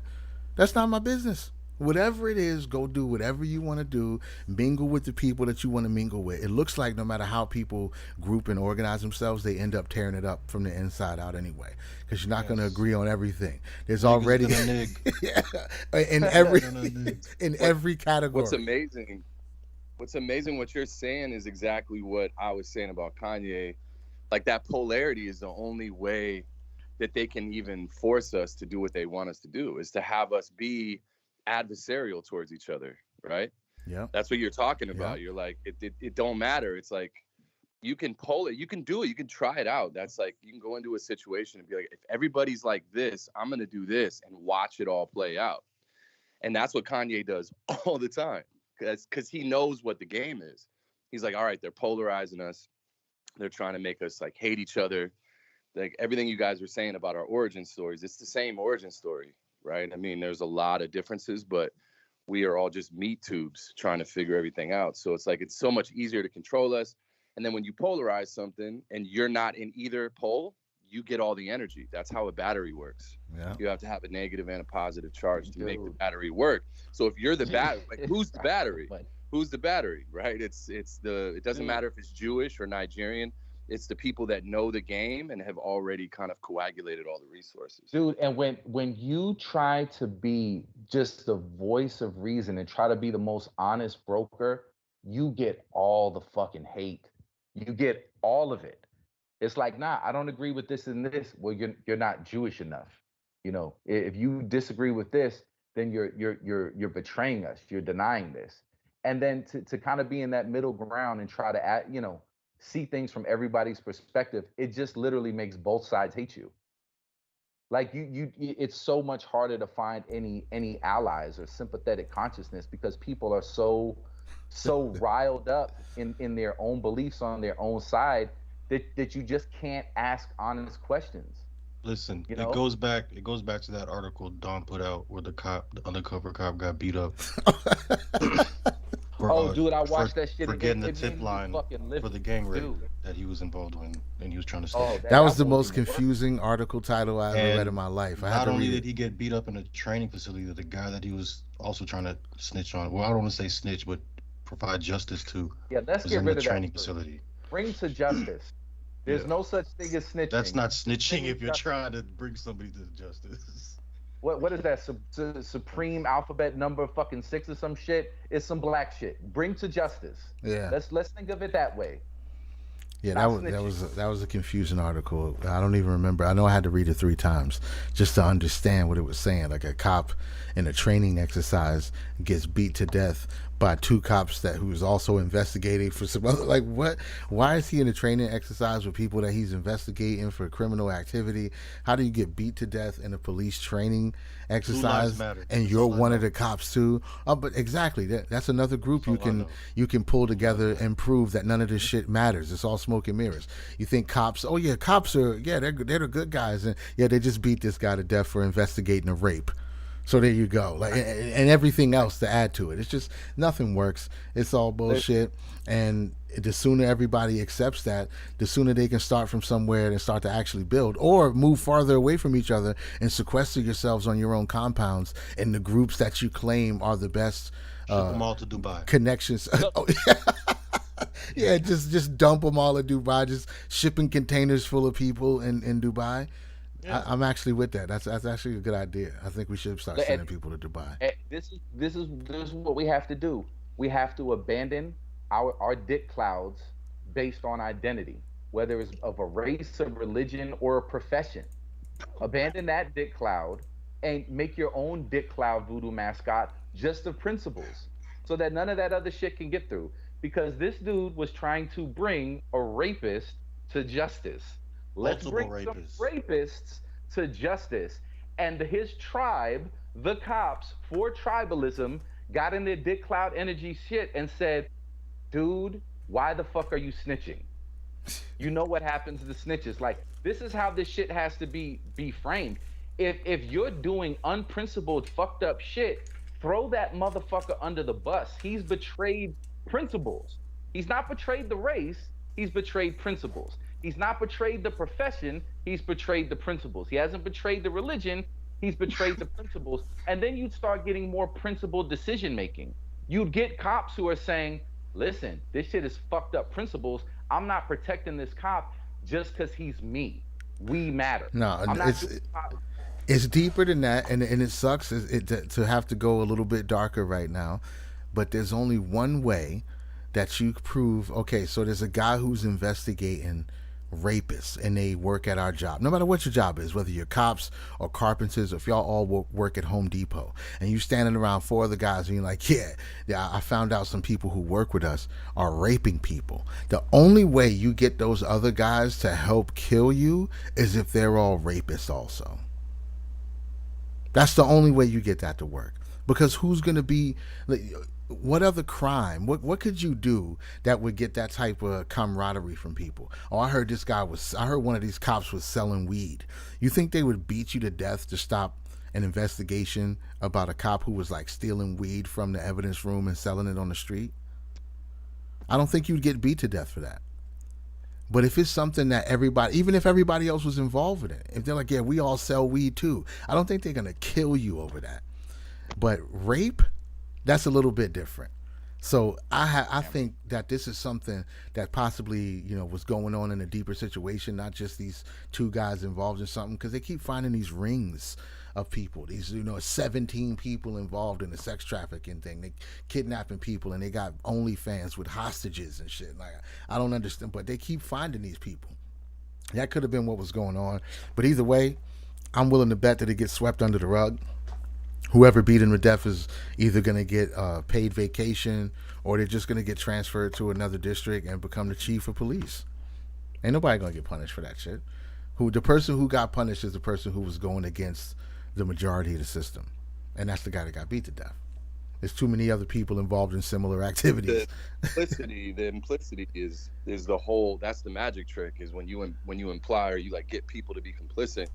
That's like what the Truth and Reconciliation Commission showed in South Africa, was like, you don't even know you're involved in a criminal enterprise or whatever. You're just complicit to the thing. And that's also what largely Kanye, when he's breaking down Nike and these different corporations, and Diddy, he's like, motherfucker, you're complicit in the thing I'm making fun of. You think I'm going to let you roll up on me? You're the thing I'm talking about. You know what I'm saying? You're complicit to the system, whether it's a Jewish system or a white system. That doesn't really matter, but they're able to create that warring ideology where you have to pick a side through race and through class. But really, it doesn't have anything to do with that. You know what I mean? But like you said, those cops, they had to be complicit. Yeah, deeply, because you could just walk away. But like it is what it is. It's the game. But we do have another guest we're gonna loop in. So I'm gonna let my brother Surreal go and make some space for this next guest that we've been. But great talking to you, man. Thanks for patching in with us today. Absolutely. Have a good day, man. You too, man. Bless up. Always, brother. Peace. But yeah, man, it's we got one more person that we're gonna loop in here in a second once I figure out how to do this again. I don't know why this thing was giving me such a hard time today. It's like maybe they had an update or something and moved everything around. But while I get this together, is there anything else y'all wanted to add to the last couple things we were saying here? 50 Cent's son is a spoiled brat. $6,700 a month is more than enough for a grown man to take care of himself in the United States of America. That's all I have to say. Look, so what is he complaining about? He gets $67,000 a month? Yes, and he said it's too much for him. It's not enough for him. I'm sorry. Why is he getting it though? How old is he? The last time I heard his age was 25, so I would assume he's in his 30s, maybe, or late 20s. I'm not too sure. So how would he be getting? We could Google this. But why is he getting that money? That's just what's coming to him, just because 50 Cent is his dad. Yes, that's what's entitled to him. Genetic connection. That's what his mom taught him. It's entitled to him. That's what his mom taught him. And okay, so 50 Cent's son gets $67,000 a month for being 50 Cent's son, and he's in public complaining that that's not enough money? Yes, whole podcast to the point the guy's like, "You're crazy." Oh, okay, well at least they're telling him he's crazy. At least nobody's Yes, it's not. actually They're not even okay. agreeing with him. Nobody Okay. like agrees with him. Nobody's. Once he said that, it's like you're a fucking moron. Okay. Because the guy was like, "That's 80,000 a year. That's more than enough." And he's over here like, "You can't live with that in New York, nigga. Move away." Yeah, The rats okay. own New York. Well, that The makes rats sense. own New York. Leave New York. You could go somewhere else and survive. Listen, if I'm getting $67,000 a month, I can get an ounce of weed, couple ounces of weed. I can get a couple prostitutes off the site. No, You know what I'm not saying? six And then thousand seven hundred. I could still pay rent. I could still pay rent. I could still pay electricity. Come on, you 67,000 a month? No, he can't be Not getting at that 67. 6,700 a month. Okay, 6,700 a month. I'm sorry. Yeah, that's still a lot of bread. He should probably shut up.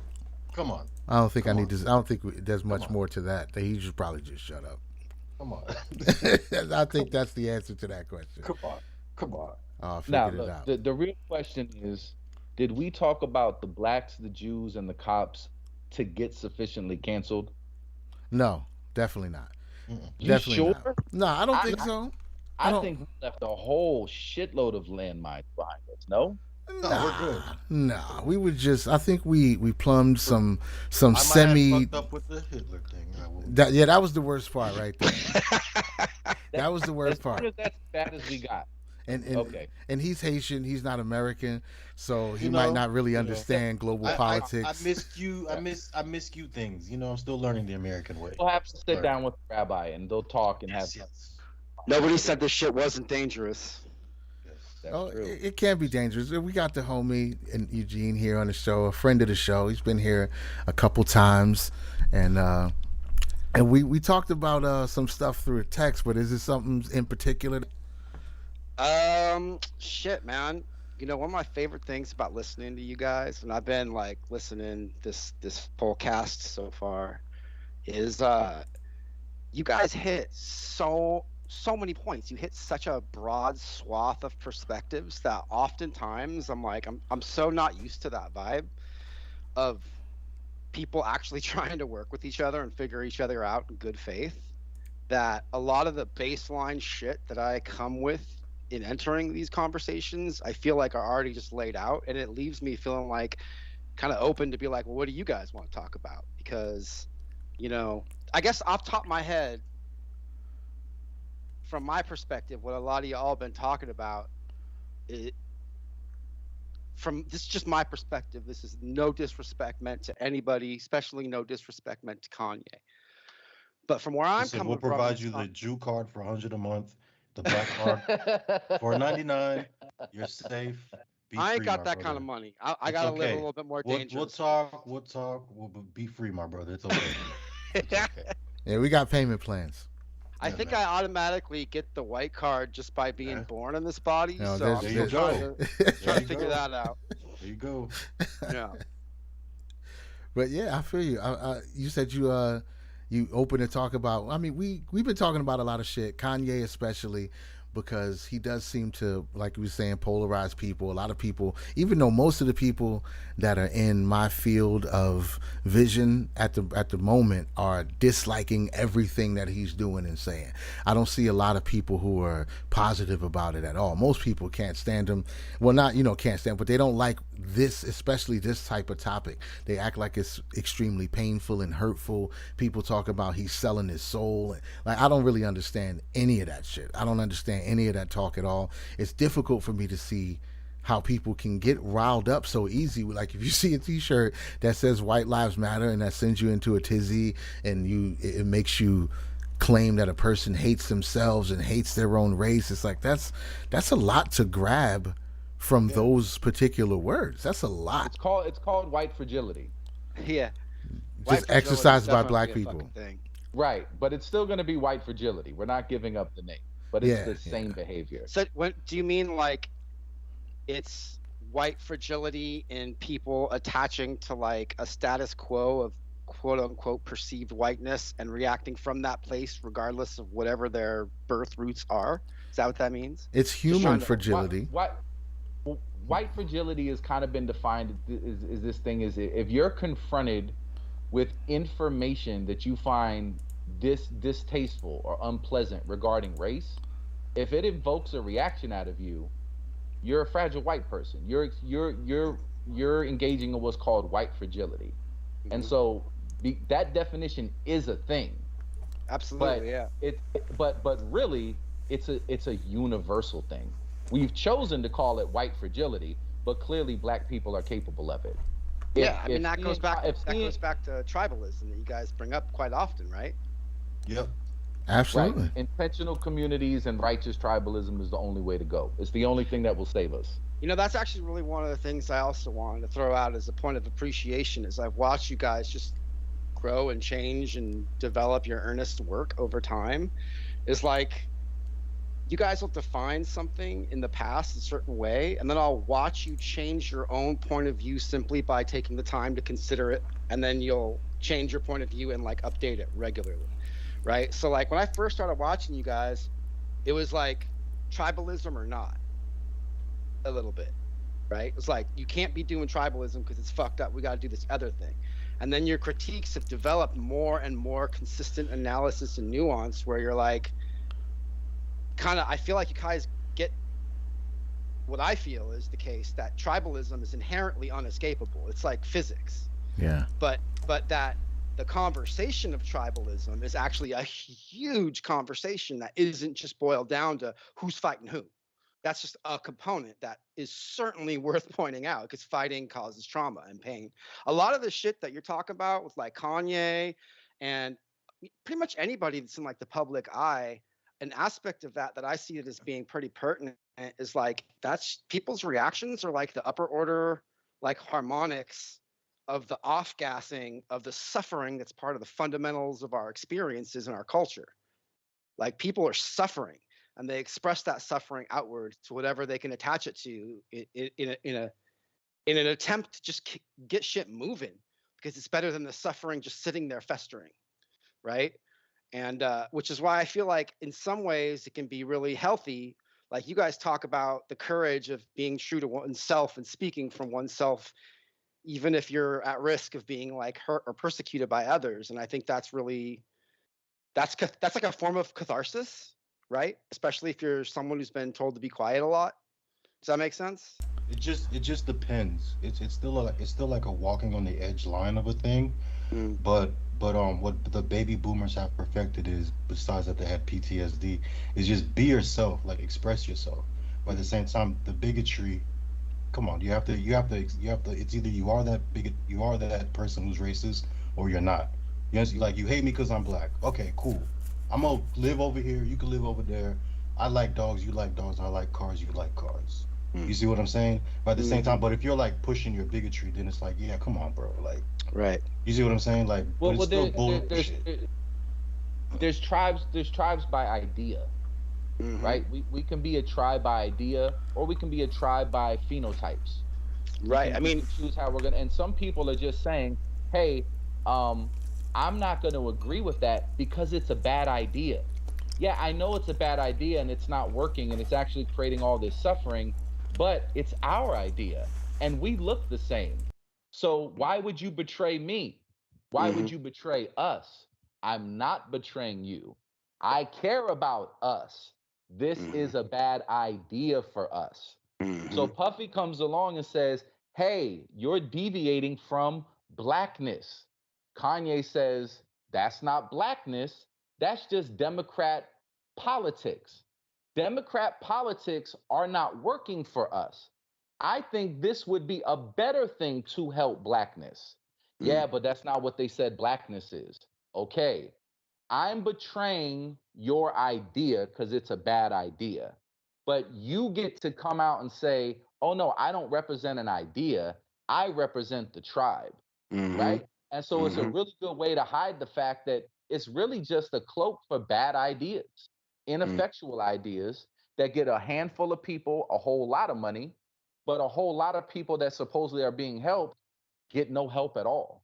And so at some point you just got to say like, this is a shitty approach. Yeah, it's more than just money too, right? Because like if you're stepping outside of the tribal boundaries of accepted behavior, there's all kind of supports that can get yanked from you that have nothing immediately to do with Right. money, right? And all this, I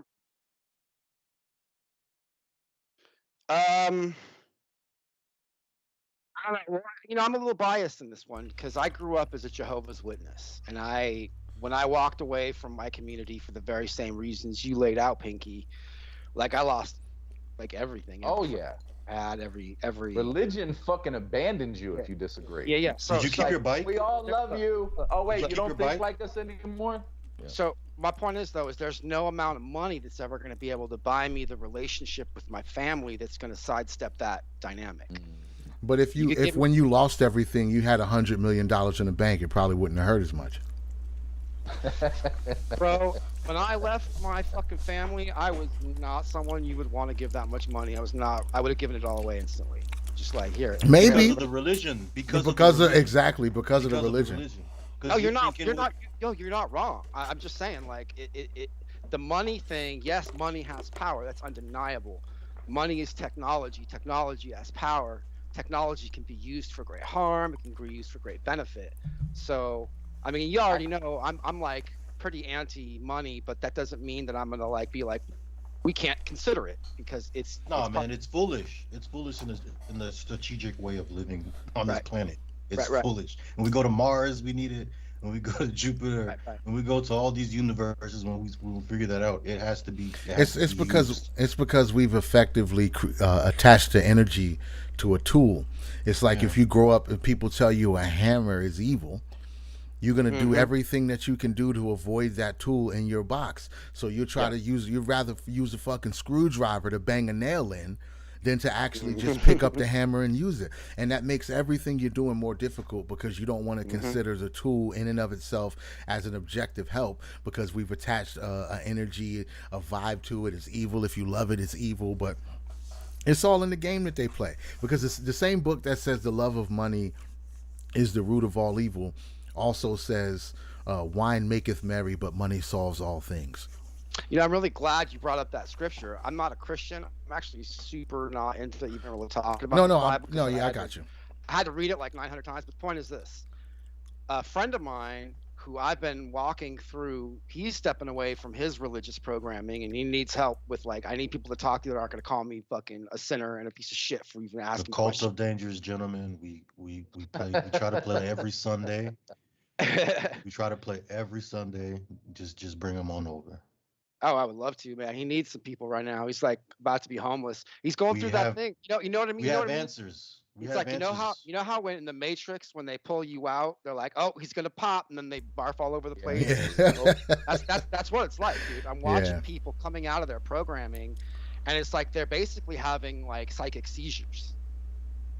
That sucks. And that affects their behavior and their capacity to just be a present in society because it affects their ability to be like, what's real? Why am I even doing anything? Which if you're someone who's prone to depression for a number of reasons, that's going to go hard and spiral that shit. No, man, it's tough. It's tough, but it's definitely good to have people to talk to. Yeah, and but the make point sure, is, like- I was talking to this brother, and he was like, we were talking about money because he's just like, I can't keep my sanity and keep paying this rent. I'm working my ass off. He owns his own business. He's struggling with mental illness. He knows he's struggling with mental illness. He's got hardcore depression. And he's doing everything he's supposed to be doing, and he's just withering and withering and withering and withering, right?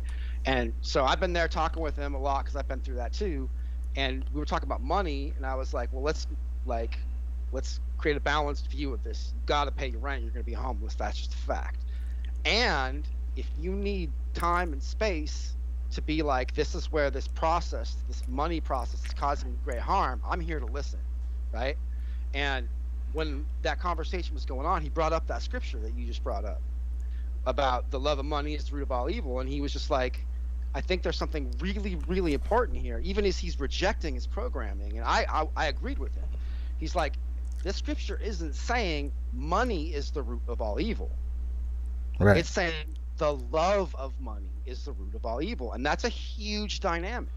Absolutely. Because if you can set money down and still hit your level of like ability to be happy with who you are and navigate and pick it back up and set it back down. It's like any addiction. You're going to have more control and power. But just like any addiction, every addiction is completely different because of the various dynamics of the individual and collective experience. So that's why I brought up that other scripture, is because, and even in contrast to that, and using that modifier, the love of money, not money itself is the root of all evil, but to connect that to money solves all things, it would be very difficult to not love something that could solve all things. I That's just don't think it very can solve all difficult. What it things. is, I think No, what it it could is solve all though. things. It could I don't. solve I all don't. things. Okay, so how could money solve Oh, and I'm the not even saying issues? it All right, does solve all I'm gonna things. play devil's advocate. I'm just play saying devil's that's the advocate. way it's presented. Is money solves all things. I'm I'm gonna play. I'm gonna play devil's advocate. I can get out of jail for free. I could have sex any time that I want. I could have any woman that I want. I could have a house. I could I could do anything. Now, how I perceive that happiness, that's on me. You see what I'm saying? So some people could be like, this is not happiness because this is depressing. It can be depressing, but you have to know when to put that money into use. Like, what are you doing with that money? And then, do you need all that money? You see what I'm saying? I would I But say do. I the do. way that you measure whether you love money or not is as if it fundamentally changes who you are, whether you have it It or doesn't change who you are. That's who you are, no, but you no, just no. have the For a money to lot do of it. people, it does. So, Oh, like, okay. when you don't have the money, you trying to do everything for everybody. Like, the world would be better if people just did this, this, and right, this. If right. we just Yeah, took yeah, care of yeah. this. So it's really easy to pass yourself off as a moral person who cares about the problems of the world, but you know what? Just too fucking broke to do a thing about it. But then you get the money, it's like, yo, all that shit I was gonna do, yeah, but you ever ate dinosaur eggs? They're fucking delicious. I don't think I can go back to eating regular eggs. I just want to eat dinosaur eggs every day. And I then need a all of tiger these in the back ideals you of were my so backyard. it changes who you are, what's important to you, what your passions are, who you're gonna take care of, whether you're loyal to somebody or not. Money, if money changes who you are, then you fucking love it. And you really got to do a self-examination and check your character and stay on top of it to know whether how bad it can fuck you up. And it's easy to fall into it. It's Of Mhm. easy. course, It's easy. you're a human being. You Easy. know, that's why there's just got to be rules and principles and people committed to shit before you start putting money up. It's technology, so any technology is going to require you to have like some wherewithal. Like I was thinking about like aspects of tribalism while you were talking, and I was thinking about it from like a technology point of view, right? If you let's just say you had a system where it was like a healthy, non like beat down on your brother meritocracy that was 100% based on skill. Like let's just say you had like a guild, right? Um, and in that guild structure, it's just like whoever you are, it doesn't matter where you come from, doesn't matter what level of skill you have, it doesn't matter what your body's shaped like. We're gonna have a point of entry for you to participate somehow because this skill matters to you, and that's what brings you to us is this skill, right? And then like let's just say that skill was something that involved a level of responsibility that involved access to technology that if used incorrectly could actually create a tremendous amount of harm. Like let's just say it was like the nuclear fucking physicists guild, right? Like the people that are at the upper echelons of that hierarchy of skill, they're gonna be the ones pressing the buttons that are supplying power to like millions of people that if done incorrectly could cause a meltdown and kill millions of people. You feel me? So at that point, it's like that becomes like the healthy gatekeeping. It's like, look, you got to prove that you can touch these buttons before we're going to let you touch these buttons because you can hurt someone. Ain't that But crazy that we still nobody's touched the buttons yet?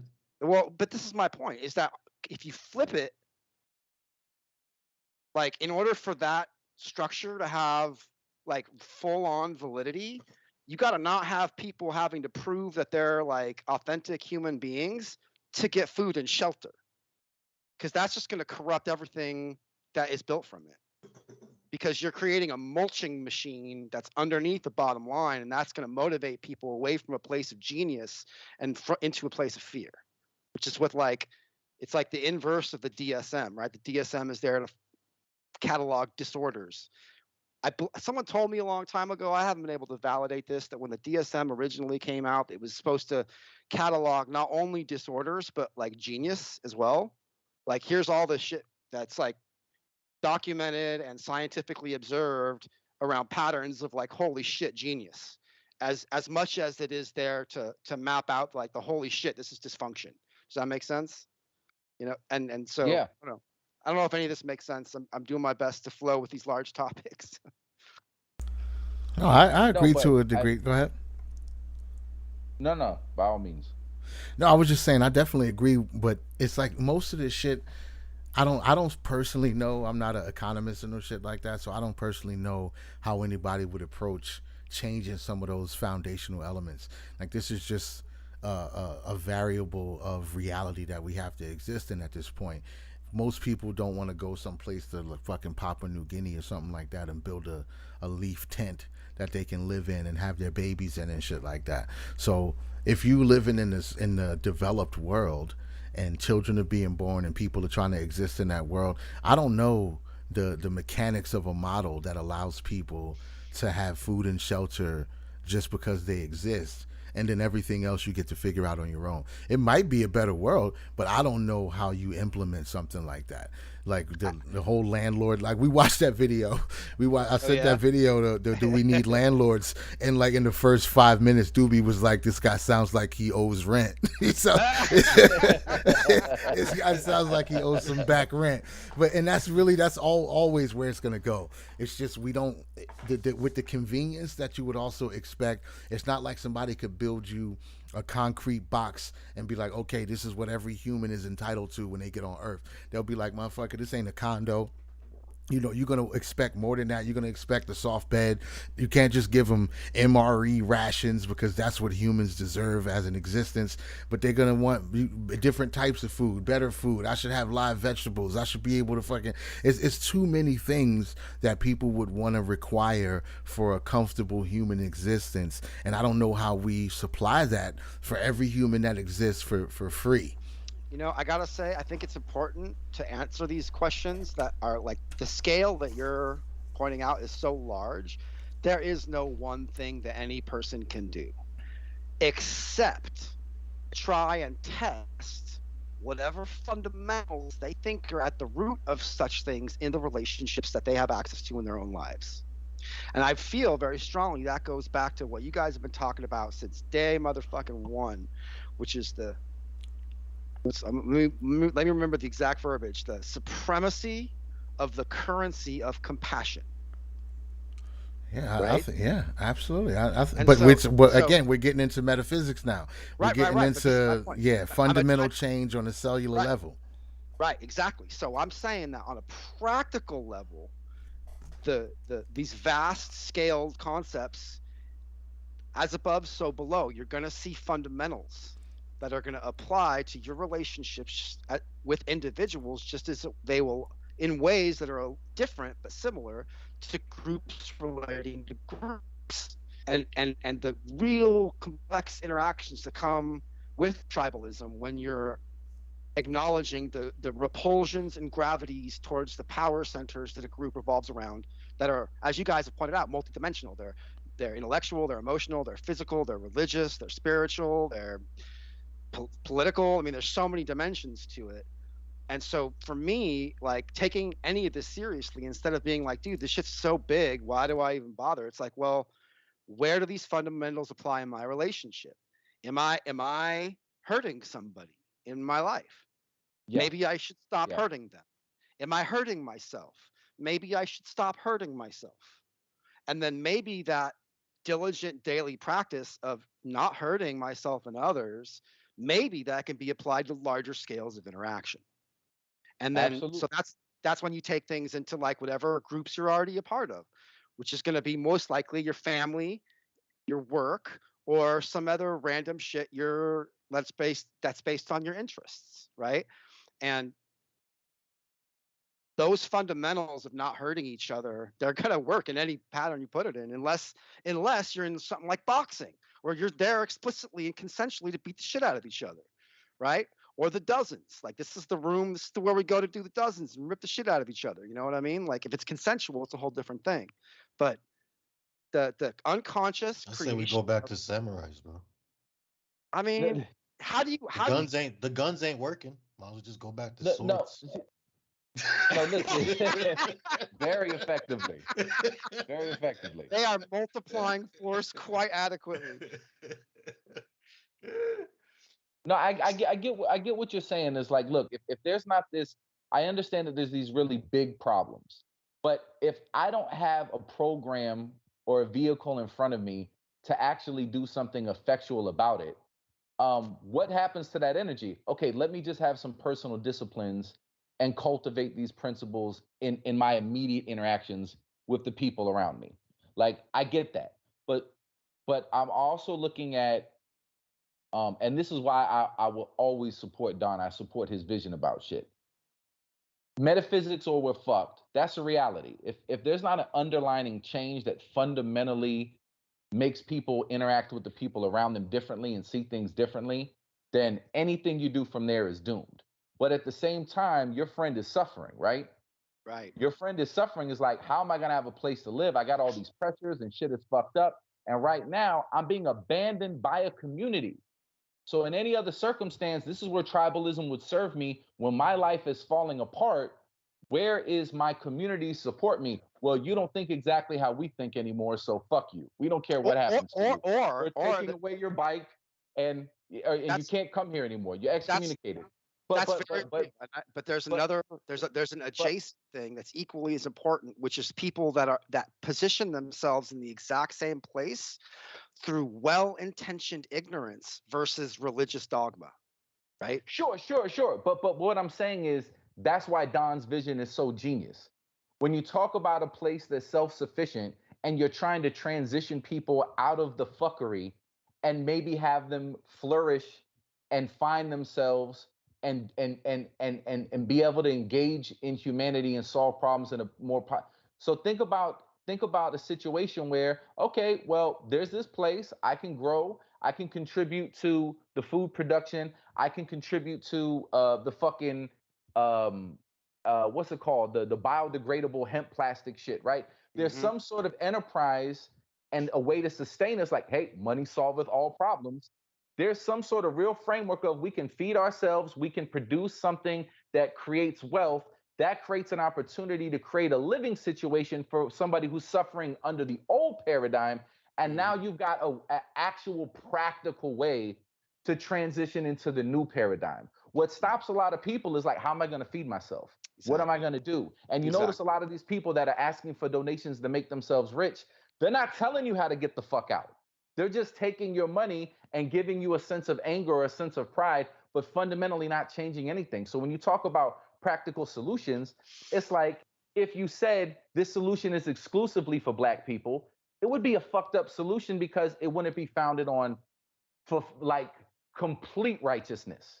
It would be a little tainted, right? So if you wanted to do it, you'd have to say, well, it's not exclusively for Black people, but it's the most fucking positive and practical and realistic way if you're talking about getting out of areas where people are killing each other for the stupidest of fucking shit. Before you can focus on metaphysics and change, if you're that inundated with that shit around you, and it's very similar like what you're saying with your friend, how can you get into a place of healing? Or I need to fucking figure out how I'm gonna live. Yeah. And how to exist. And so many times I have the answer. Is your friend white? No. What color is he? Or race? Black. Okay. And he's adopted by a white family. Tell him perfect. A young child. Perfect. So he knows the white, ways. but He's going. white. He knows the ways of the Yakub. Perfect. Even better. Tell him he needs to go on a tell him to take a month off of work, vacation, go to Jamaica. Every white person that I know that goes to Jamaica changes their life. Meet some Rastafarians, smoke some weed. I don't think he can afford it, man. Like that's the thing. Is like the he needs. Well, listen, we got to escape. Does he have kids? No, he doesn't. So he can afford it. We have to escape this ideology. We can't afford to do things. This is He needs a dome house and an 8-hour shift at the hemp factory to get his mind right. Yes. And find himself and be Meet a couple and be relieved of the Rastafarians, Babylonian, smoke some Yakubian, weed. Nosferatu pressures. yeah. Listen, Ultimately, it's time and space. Time and Yes. space. Time and space. That's the ultimate fucking gift. I And think you also can really give quarterly psychedelic experiences. oh yeah. So yeah. that needs to happen. It's inevitable, and it sucks, because like I've experienced that too. Like living. I guess it's first world problems. We might as well just say it's first world problems, but like it sucks. We need to have on behalf of your friend. I'm sorry to interject, Doobie. No, go ahead. On behalf of your friend, we need to crowdfund directly from Kanye to make the dome-hutted hemp factory Yes. facility to Yes. redeem people. He's already got the land in Wyoming. We will be the religious wing of his Donda master plan Yes. business chart that he could crowdfund it himself. But let's hold the other rappers' feet to the fire and say, hey, if you really want to save motherfuckers from Chicago, we need to transplant the people that want to survive. We need to fucking emergency airlift. We need to Noah Ark for black people and get them the fuck out of these. Especially, listen, what I really think they're doing, talking big shit with Russia, all of those cities that fucking Isaac Hayes III named, the American government is secretly wishing, please send a nuke there. Please send a nuke there. They're talking big shit to Russia. Like, look, Detroit. we can't figure out what to do with these places. Detroit has been suffering for fucking decades. They still have poison water. Like, if we just let Russia blow it up with a nuclear bomb, we could be like, look, Russia blew it up it wasn't our fault. We weren't fucking up. And Oopsie. they'll be able to get rid of a lot of black people that they didn't know what to do with. So I think Isaac Hayes III was actually I think he's colluding with the Russians, and he's giving them secret code over Twitter to tell them where to shoot those supersonic nukes that we have no missile defense system for. You know what? None. I believe you. That's too good. That was too good. That's exactly what they're doing. He's working with the government. That dude was the feds, bro. That dude was the feds. He gave him all the locations. He should be ashamed of himself. He's definitely lost his black card. I'm reporting him to Dr. Umar immediately. We gotta come back and work on that. Gotta check his membership and everything. Kanye is gonna Noah's Ark black people out of the fucking democratic shithole and improve the conditions of millions of people who would continue to suffer under the lies of a tyrannical Diddy and whatever juice behind him is telling him what to do. Diddy's failed us. All he's given us was vote or die in the Harlem Shake. He's failed us and gay rumors.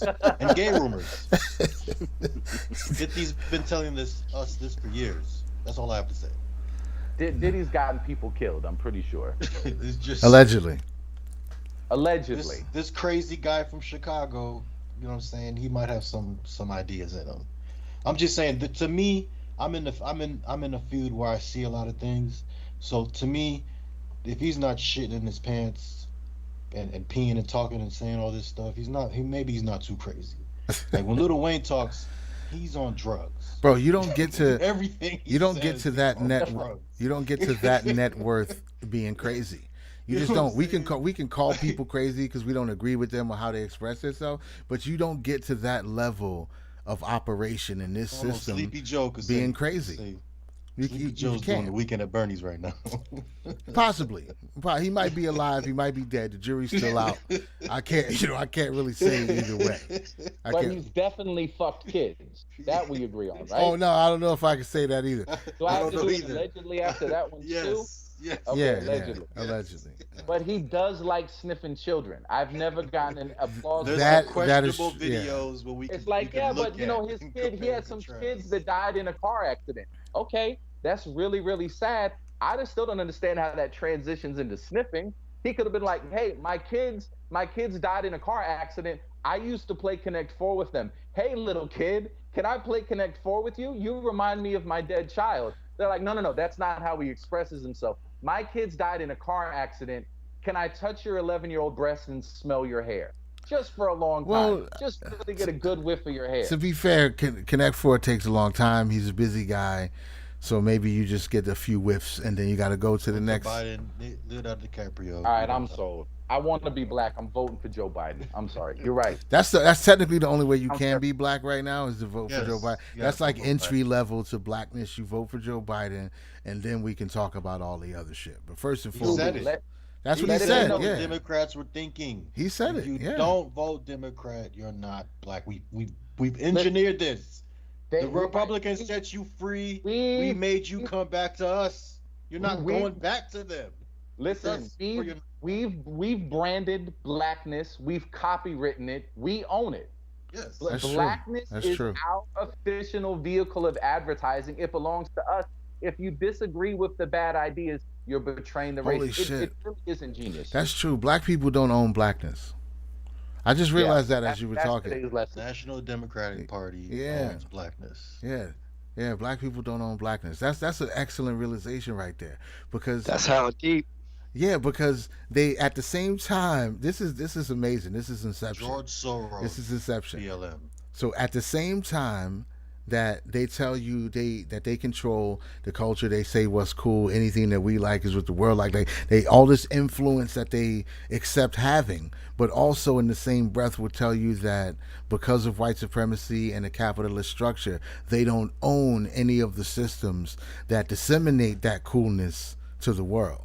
So the black people who are so cool that they're international, they themselves don't have the power to make themselves international. They need the systems that they complain about to make sure that the Koreans can pretend to be you in their hip hop dance night at the club. So it's not even up to you to deliver your image to them so that they can perm their hair to get an afro and brown their skin and do b-boy moves at the Korean K-pop club on Thursdays. That's not even up to you.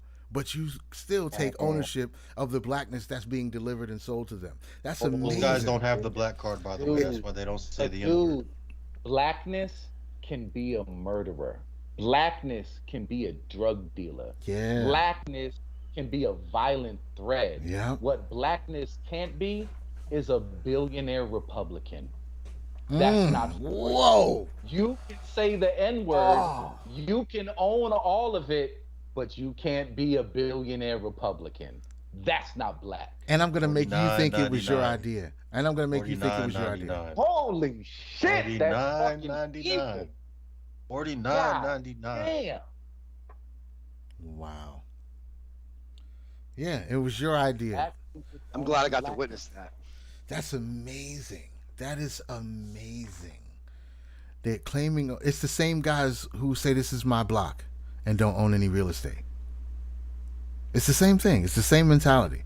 This is our blackness. You don't even get to decide what it is or what it's not. And it's so bad, we can make you abandon. Oh my God. We can make you abandon your blackness. Our private property. Yo. All like the major. No, hold on. Let him flesh this out. Hold on, Doobie. Please continue. Dom, please. We can make you abandon your blackness because we use it ourselves. So you decide what's cool, right? Okay, you decided that big, round, heavy earrings are cool. White woman wears big, round, heavy earrings. Result is you can't wear them anymore now. They're not cool anymore. That's the cultural appropriation they claim that they're complaining about. Is they say we can't do it anymore now. You took it away from us. So if a white woman has cornrows on the cover of Vogue magazine, that's cultural appropriation. You took it away. It's no longer cool. Now we don't want to do it. So who really decides if it's cool or not? May I riff off this? Absolutely. There's a very small equation that I feel like it speaks to what you're talking about, which is essentially this belief that I have, and I could be wrong, that the underground leads culture. The status quo follows behind the underground, remetabolizing whatever communications and power structures are emerging. And I include art and music as a power structure. That essentially gets metabolized by the status quo and sanitized to be accessible, while the status quo demonizes the underground. The Romans perfected it. They How hated so? the Christians. They hated the Christians. They burned them. They staked them to the point where we got to become Christians. Well, right. They realize, like, hey, they're on to something. This seems pretty influential. It seems like it has the minds of the people. Let's get behind it, co-op it, and own it. For sure. Yeah, go ahead. on like a micro example. Like this is hella micro. This is my little personal experience. But like a reflection of this would be back in the early 90s, I had to like me and a bunch of people had to hide from the cops and escape actual persecution just to be able to like dance to music that you couldn't hear anywhere else. That's now in like cell phone commercials and children's cartoons. Right. So it's like a weird thing where it's like, yeah, I just want to put that forth as an example. Yeah. That's Graffiti. amazing. Graffiti's that same art style too. Exactly. Right. Yup. Yeah. Yup. And then it makes its way into the galleries, and it's never Yup. the galleries don't suffer when people claim the cultural appropriation, right? You see this thing that you thought you had, it goes away. You get offended when you see somebody on a catwalk in $7,000 jeans and they're sagging their pants, like, oh, they're in France, south of France, and his pants are sagging, they stealing that from us. So that makes it like it's not cool anymore. So they get to benefit from it. And when you decide it's not cool anymore, if you would have stopped doing it now, they don't have to put it down anymore. They can just keep bubbling that shit because they can circle it and cycle it amongst their own fans for however long. Once it gets taken into high fashion or whoever decides to take a piece of it, they love it. They have a great time with it. They don't care where it came from, who it's going back to. They're like, no, this is cool for the moment. But the people who claim to have created the culture and control it are the ones who are feeling like this imaginary loss. Just nothing is really gone. You can still break dance. It doesn't matter if Warner Brothers made a movie where a black guy teaches his white girlfriend how to break dance and like save it. And now you mad. Now you looking at that like, yo, that's fake shit, son. That shit ain't even real. Like, shut up. It doesn't matter. You can still break dance. If you stop now because you saw that movie, were you ever really a b-boy? Like, did you ever care about this at all? Did you ever even like cornrows? Why are you so mad? Somebody else wore cornrows. Just keep wearing the cornrows if they're that cool. That's just Well, an you know, amazing concept. a component of it, to be fair, that I've seen and heard of. So it's anecdotal. You know, this is anecdotal shit. I'm not claiming to know truth or what's real or not. But there's black folks that have those styles of hair that get shit for it just simply for having it, and assumed that they're some kind of way because they have a hairstyle. They're judged by it, and then so it's like. So like for me in the music, right? Like I'm like, damn, like I feel like what it took to respect the level of music, you had to like go to the underground to hear. That's just so accessible now. I could feel some kind of way and be like, damn, these people don't know how to appreciate it. But at the same time, there's actual physical experience where like, yeah, because these people aren't being like chased by the cops. Right? So it's like there's power dynamics that don't like invisibilize the critique of like how things are quote unquote appropriated and how things change. I just want to put that out there. My idea is just that for something to be appropriated, something has to actually be missing. You have to actually lose something. If somebody physically takes something away from you, that's different. You don't have it anymore physically. But if somebody else's use of something sullies the idea for you. If you're a Native American and you go to a Halloween party and somebody has a Pocahontas headdress on and you're like, that's from my people. It's like, yo, relax, babe. Like, does that mean your people can't do it anymore?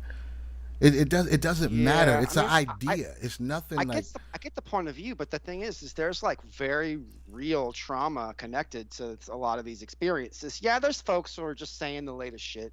You know, like let's just say Native American culture. If you got Native Americans that are like, yo, I'm in so much fucking pain and suffering that's relevant to my story and my That's true. And my I accept that.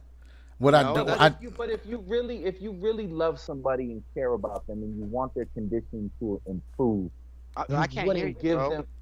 There we go. Can you hear me now? Yeah, it's way better.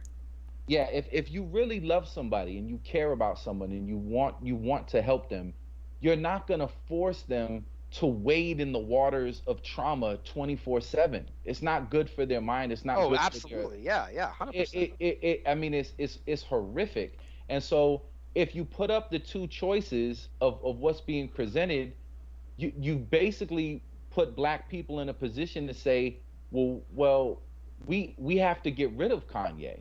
We're losing access to his $4 billion or whatever. Like whatever good he can do culturally, we're just gonna abandon him because we're being told we need to turn our backs on him. That's so stupid. He has so much money that he could put into the community. I guess, but my whole thing is when I hear about the idea of like very rich and famous people being canceled, I'm looking at the harm reduction, the hardcore material harm reduction. Is this person in material jeopardy? Like, Well, no, of course by not. being canceled. Well, then for me, I'm like, then who gives a fuck? Like, for real, like, who gives a fuck? Like, I can literally turn my head like 10 degrees in any direction and find someone in my community in Oakland, California, who's in an egregious amount of danger. And like, just by existing, because of who they are, where they are, and the amount of like, this is actually something that came up in this today's call, and I'm not trying to pivot because this is relevant, but when you guys have been talking about like cancellation and this, that, and the other, I wanted to put forth like another reflection of that another friend of mine brought up, just to share it with you because I think it's really relevant. The analogy that he brought up is the analogy of like the tall grass. It's where you throw shit you don't want to see anymore, right? Like, and that goes back very far in culture, where if there's a place you can toss something you don't want to see anymore, you don't have to think about it anymore, there's an incentive to utilize that, right? So like the whole cancellation thing, yeah, I don't give a fuck about how people feel about it. The material harm of that, like ostracization and isolation of a person, is gonna matter when we have aspects in our culture where people are regularly put in those places and it affects their ability to just function as a human being, right? But you're depriving people access to that person's story and that person's perspective. So Well, if you're talking about we want to control the minds of black people, is Kanye West's ideas influential to black people? What good or bad are we going to create by making sure Kanye West becomes an anathema to black people? How can we convince black people that the only way that they're truly black is if they abandon this dude and his perspective? And what are they keeping him away from? The notion of being a billionaire, the notion of being successful in these things, and maybe there's different values and a different way of doing things. right. And Jay-Z versus, talked about that recently too, right? right, but versus just waiting in trauma. So we're saying you can't have Kanye, you can't have his opinion, but here's a whole bunch of stuff to be outraged about that really in the big scheme of things doesn't matter. Here's where your attention needs to be, not on Kanye. So what's really going to change a person's condition? That's what I'm saying. If you love people, if you truly care, if it's about changing people's lives, you want Kanye to be an integral part of blackness. You wouldn't creating a world where authentic blackness is Xing Kanye out of the equation. In exchange for what? To be outraged about shit 24/7 with no practical solutions. What does that get you? It'll get you to vote, especially if you want to do some vucking, some good old vaginal fucking, some old-fashioned fucking. I don't know, man. That's what you want to do. So you need to get in line with it. And then one thing Trump taught me, bro, there's more white women than black people. So I don't know. It's all bullshit. No, the thing is, because I get what Eugene is saying. Eugene is saying Kanye's going to be just fine. He has enough money. Who gives a fuck if people want him to be out of the picture? And I'm saying the whole argument is about Kanye is bad for black consciousness. That's what everybody came out and said. Russell Simmons said it. Boosie said it. Everybody came out to wrong examples of the black community. No. Perfect examples. Russell, that's a pretty big spectrum from Boosie to Russell Simmons. Perfect example. No, Russell Simmons has sexual allegations, bro. He was coked up and never doing been things. proven in court. So does R. Kelly. He ran out of the country. R. Kelly, like I don't know. Exactly. I just feel like we should kick people out. That's all I'm saying. I feel like this is a perfect opportunity to bring up Nope. I see what you. Has anybody seen the Jordan Peele movie Nope? Nope. I saw the explain. I saw the explain. This is gonna be rough then, because I am not about trying to spoil that movie. I'm good. I already seen the explain. We could save it for another day then. Yeah. Yeah, we should definitely watch it. We could do that. It's relevant, and this is not a spoiler, because it's all about what is spectacle and what are the effects of spectacle, right? And that's exactly what this is. This is something Yeah. that got the entire world's Exactly. attention with a T-shirt, and it shouldn't have. That's the funny And the part. bridge got blown up in But for Crimea. some reason, Yeah, I that did shit hear. with the T-shirt is a measuring stick for authentic blackness. Right, And which now is a whole public nother debate is conversation. right. So black people as a whole, authentic blackness is denying the humanity of white people. Yes. Huh? Yeah. That's so. What is it? So That's a huge part of it. No, So maybe you want Kanye me- was so- selling it to Ukraine. Well, Maybe no, that's they're- what this they're- is really about. Nah, man, they're fighting to quantify what this nebulous black identity is. They're fighting for the copyrights to it. And Russell Simmons is coming out and saying, no, P. Diddy, myself, Hillary Clinton, we have defined what blackness is. And what you're doing right now is out of line with blackness. And Kanye says, I don't think so. I think when most black people see me, they don't question my blackness. So I'm in no danger of that. I mean, You're Biden literally trying to said, if you charge- don't vote for me, you're not black. Yeah. Right. Listen, So the Democrats they own think blackness. if they didn't think Kanye influenced black people and black people felt connected to Kanye like they do, they would not fight so hard to undermine him. They would not pay so much attention to his antics. They wouldn't give a fuck. They know black people give a fuck what Kanye. So every rich black person, especially anybody that's associated with being hood authentic, yo, we need to make sure that more black people hold your perspective. So again, I put before you, what is Russell Simmons' vision for authentic blackness that we should be following in lieu of what Kanye's saying? Because nobody's having that debate. They say, hey, well, Kanye said it's ridiculous, and we don't agree. Okay, well, why if Kanye isn't authentic blackness, what are you putting in lieu of it? Oh yeah, rap shit, criminal shit. No voting, no vuckin. Black identity. Exactly. No voting, no We vuckin. can talk to you about fucking. That's the only card that you have. Yeah. Yes. And We're cognac. gonna fuck. Yes. And cognac, definitely cognac. Cognac in France. Cognac. Stop it. Stop it. Why did you don't get to be the arbiter for blackness? You're doing a shitty job and you've got shitty results. And that's why they're colluding with the Russians to nuke you. And we told you. Allegedly. We told you. Allegedly. And we tried to build an arc of dome house. Do whatever the fuck you want. Hey, you got to be careful because PayPal's new rules. PayPal's new rules said if you talk about any misinformation, they can draft your account for $2,500. We haven't said anything misinformation. We're good. Well, what? Who decides though? That's the point. Exactly. PayPal's like, wait, you said that Joke's Russia. on you, PayPal. I don't have any money. Exactly. Wait, Listen. you said that Russia was going to nuke Chicago. That, sir, is like that puts you in Alex Joe's territory. Even though, it's not something that you could disprove. I'm 6 degrees of separation. Listen, my source that told me Trump was colluding with the Russians is the same source that told me Isaac Hayes III was colluding with the Russians. So I've got the same source. So He's their direct contact. All I know is they all have pictures with Jeffrey Epstein with them. Man, fuck All all of them. those motherfuckers. All of them. Every single one Fuck of them. all look like fuck the Republicans, All fuck of the them. Democrats, fuck all these power structures that tell you that their truth is the truth. You Allegedly. gotta fucking know allegedly. Know thyself. Know Allegedly. thyself, literally. Why is it independence like highlighted? Like this, everybody's like red and blue, but I'm like, there is a third option. No, Yo, because I'm an There's a anarchist. third Like, option. I'm an anarchist. And it's I not that don't support any power libertarian structures like bullshit. that. Listen, Jeffrey Epstein and his egg penis were on an island with little girls charting the future of black identity. And Puff got the call and had to call Kanye. Listen, I got the buzz that's from why the egg Clintons are in penis. Haiti.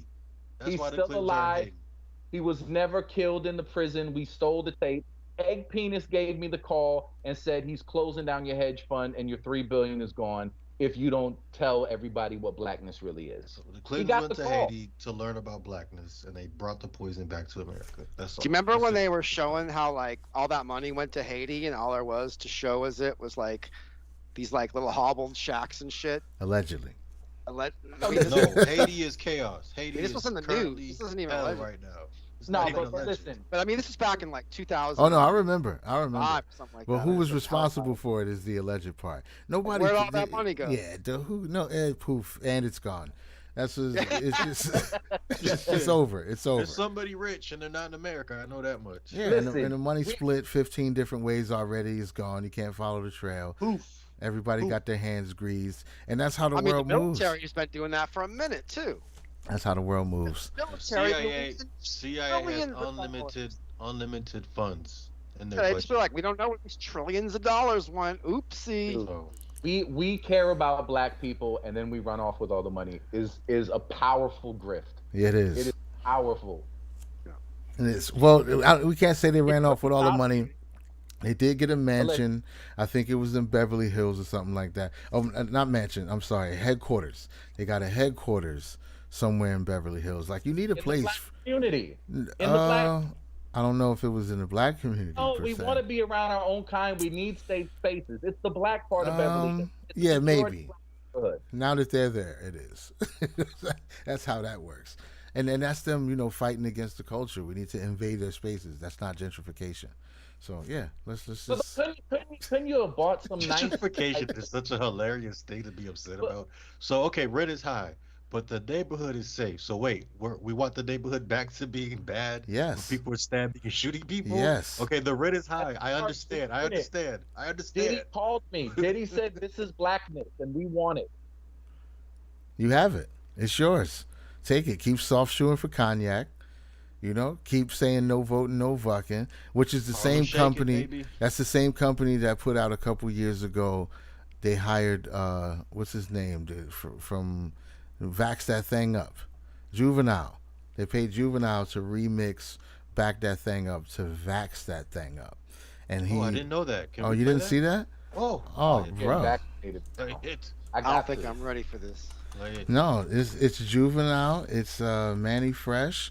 It's all of them. They signed up for it, and they decided that this was completely acceptable. And this is the same company that. I've discovered National Geographic. The Democrats own blackness. It's over. It's done. No, well, yeah, they got a right to own it. They decided who was there. Yeah. And who created it. They did a good job putting the pieces together. Here, let me share this for you. I'm gonna get y'all in on this, and let's end it on a high note. This is gonna be beautiful. Everybody's gonna love it. I'm surprised y'all missed this, man. I missed this one. BLK, wow. They out here. Open up BLK ass, okay, yeah. Profile picture looking tight, yeah.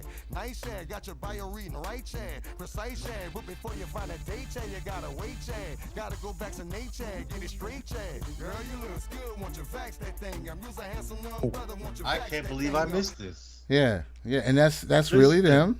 Let's give it a minute to breathe. Let's let it breathe. Everybody get a vaccine. Holy shit! Everybody on the planet right now. I just want to tell you, everybody's upset of what blackness means, what it is. Look, I'm providing a program. I'm providing the true and real blackness. Because if this is what blackness is, ladies and gentlemen, we're all doomed. Hey. Look, fuck the skeegee. Juvenile was rapping about it. Sign me up. I'm not asking questions. Fuck the whole experiment. Juvenile rap that I won't get pussy. I'm not gonna vuck if I don't get vaxxed. Experiment on me, please, devil. Give me your Babylonian experiments. Figure this shit out. What is mRNA? Let's figure it out together. Who cares? Just try it on me. Juvenile told me to vax it up. Come on. That's what happened to me when I took the shot. That's what happened. Dude, I heard Juvenile, and I pulled my pants down. I was like, "Oh, you're not there? Here's my arm. I'm sorry." That's what happened. Black voodoo doll. Feeling freaky all night, you need to vax that thing up. Girl, you look good, want you vax that thing up. You's a handsome young brother, want you vax that thing up. Dating real life, you need to vax that thing up. Feeling freaky all night, you need to vax that thing up. Feeling freaky. These are the same people saying how the same people in that background are the same people saying how. I'm pretty sure those people in the background are like, no, I'm not vaccinated. I'm pretty. No, none of those people in that video are vaccinated. I'm pretty sure in the background we're like, okay, we got paid, but I'm definitely not doing this. I'm not. None of those. Black voodoo doll, Dick Cloud, racial mascot. I love you so much, sincerely. I'm fucking outraged on your behalf. I'm fucking embarrassed. This is fucking embarrassing. I love you. This is fucking. I feel shame.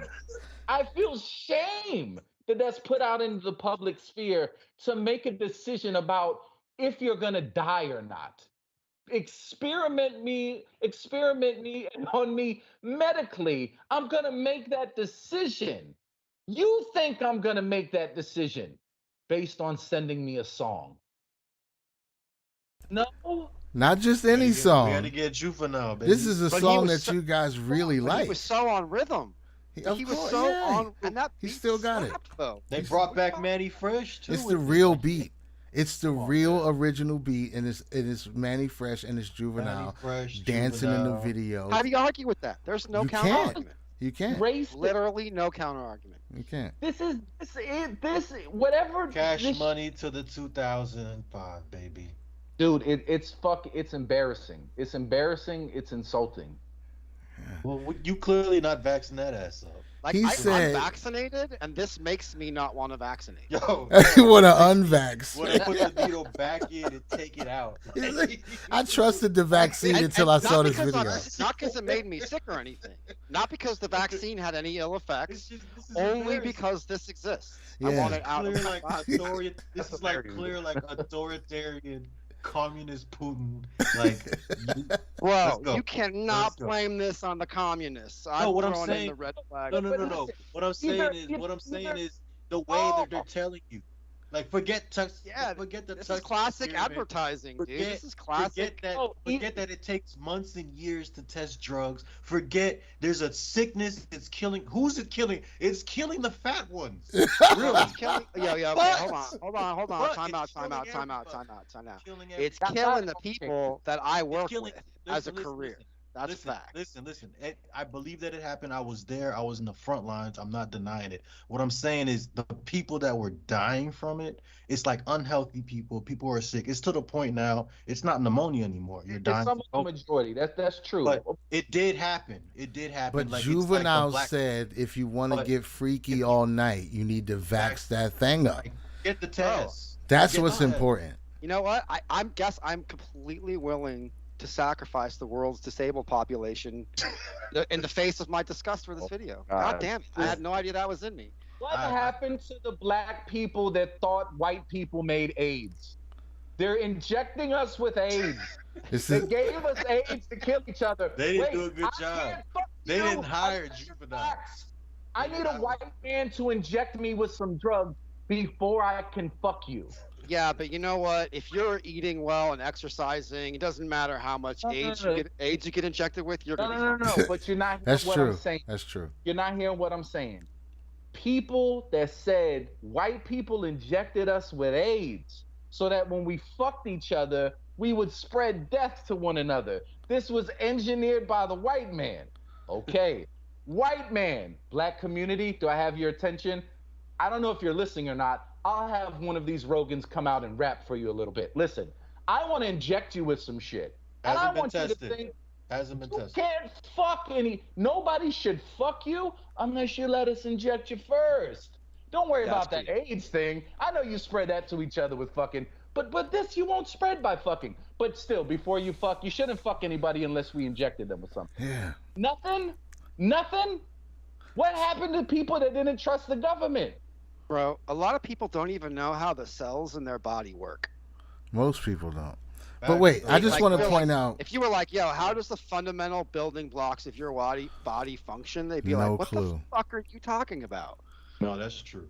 I just want to bring up that both of this same app, the Black Tinder, this is who made both of those songs, and both of them had a sexual undertone connected to a call to action.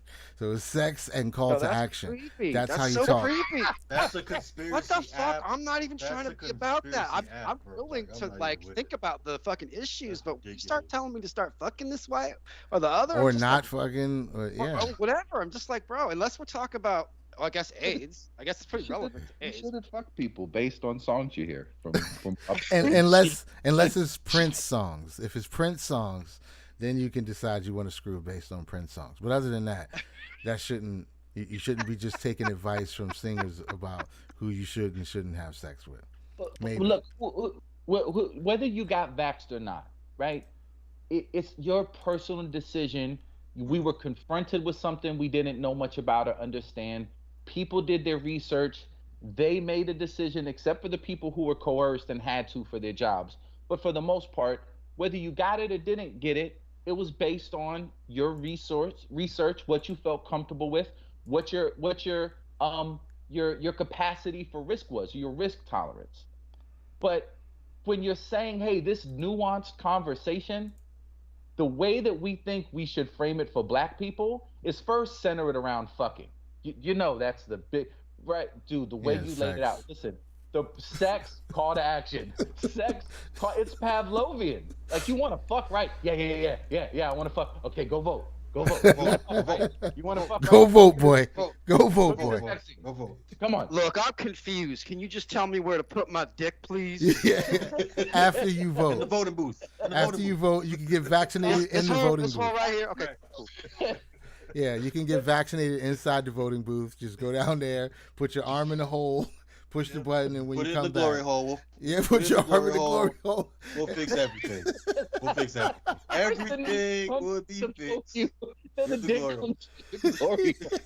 They gotta do it like a baby, right? Like, you know, you got your dick in there, you get the prick, and then before you can react, they got the fleshlight on your dick. Just You're going right, down. So you're just like, what?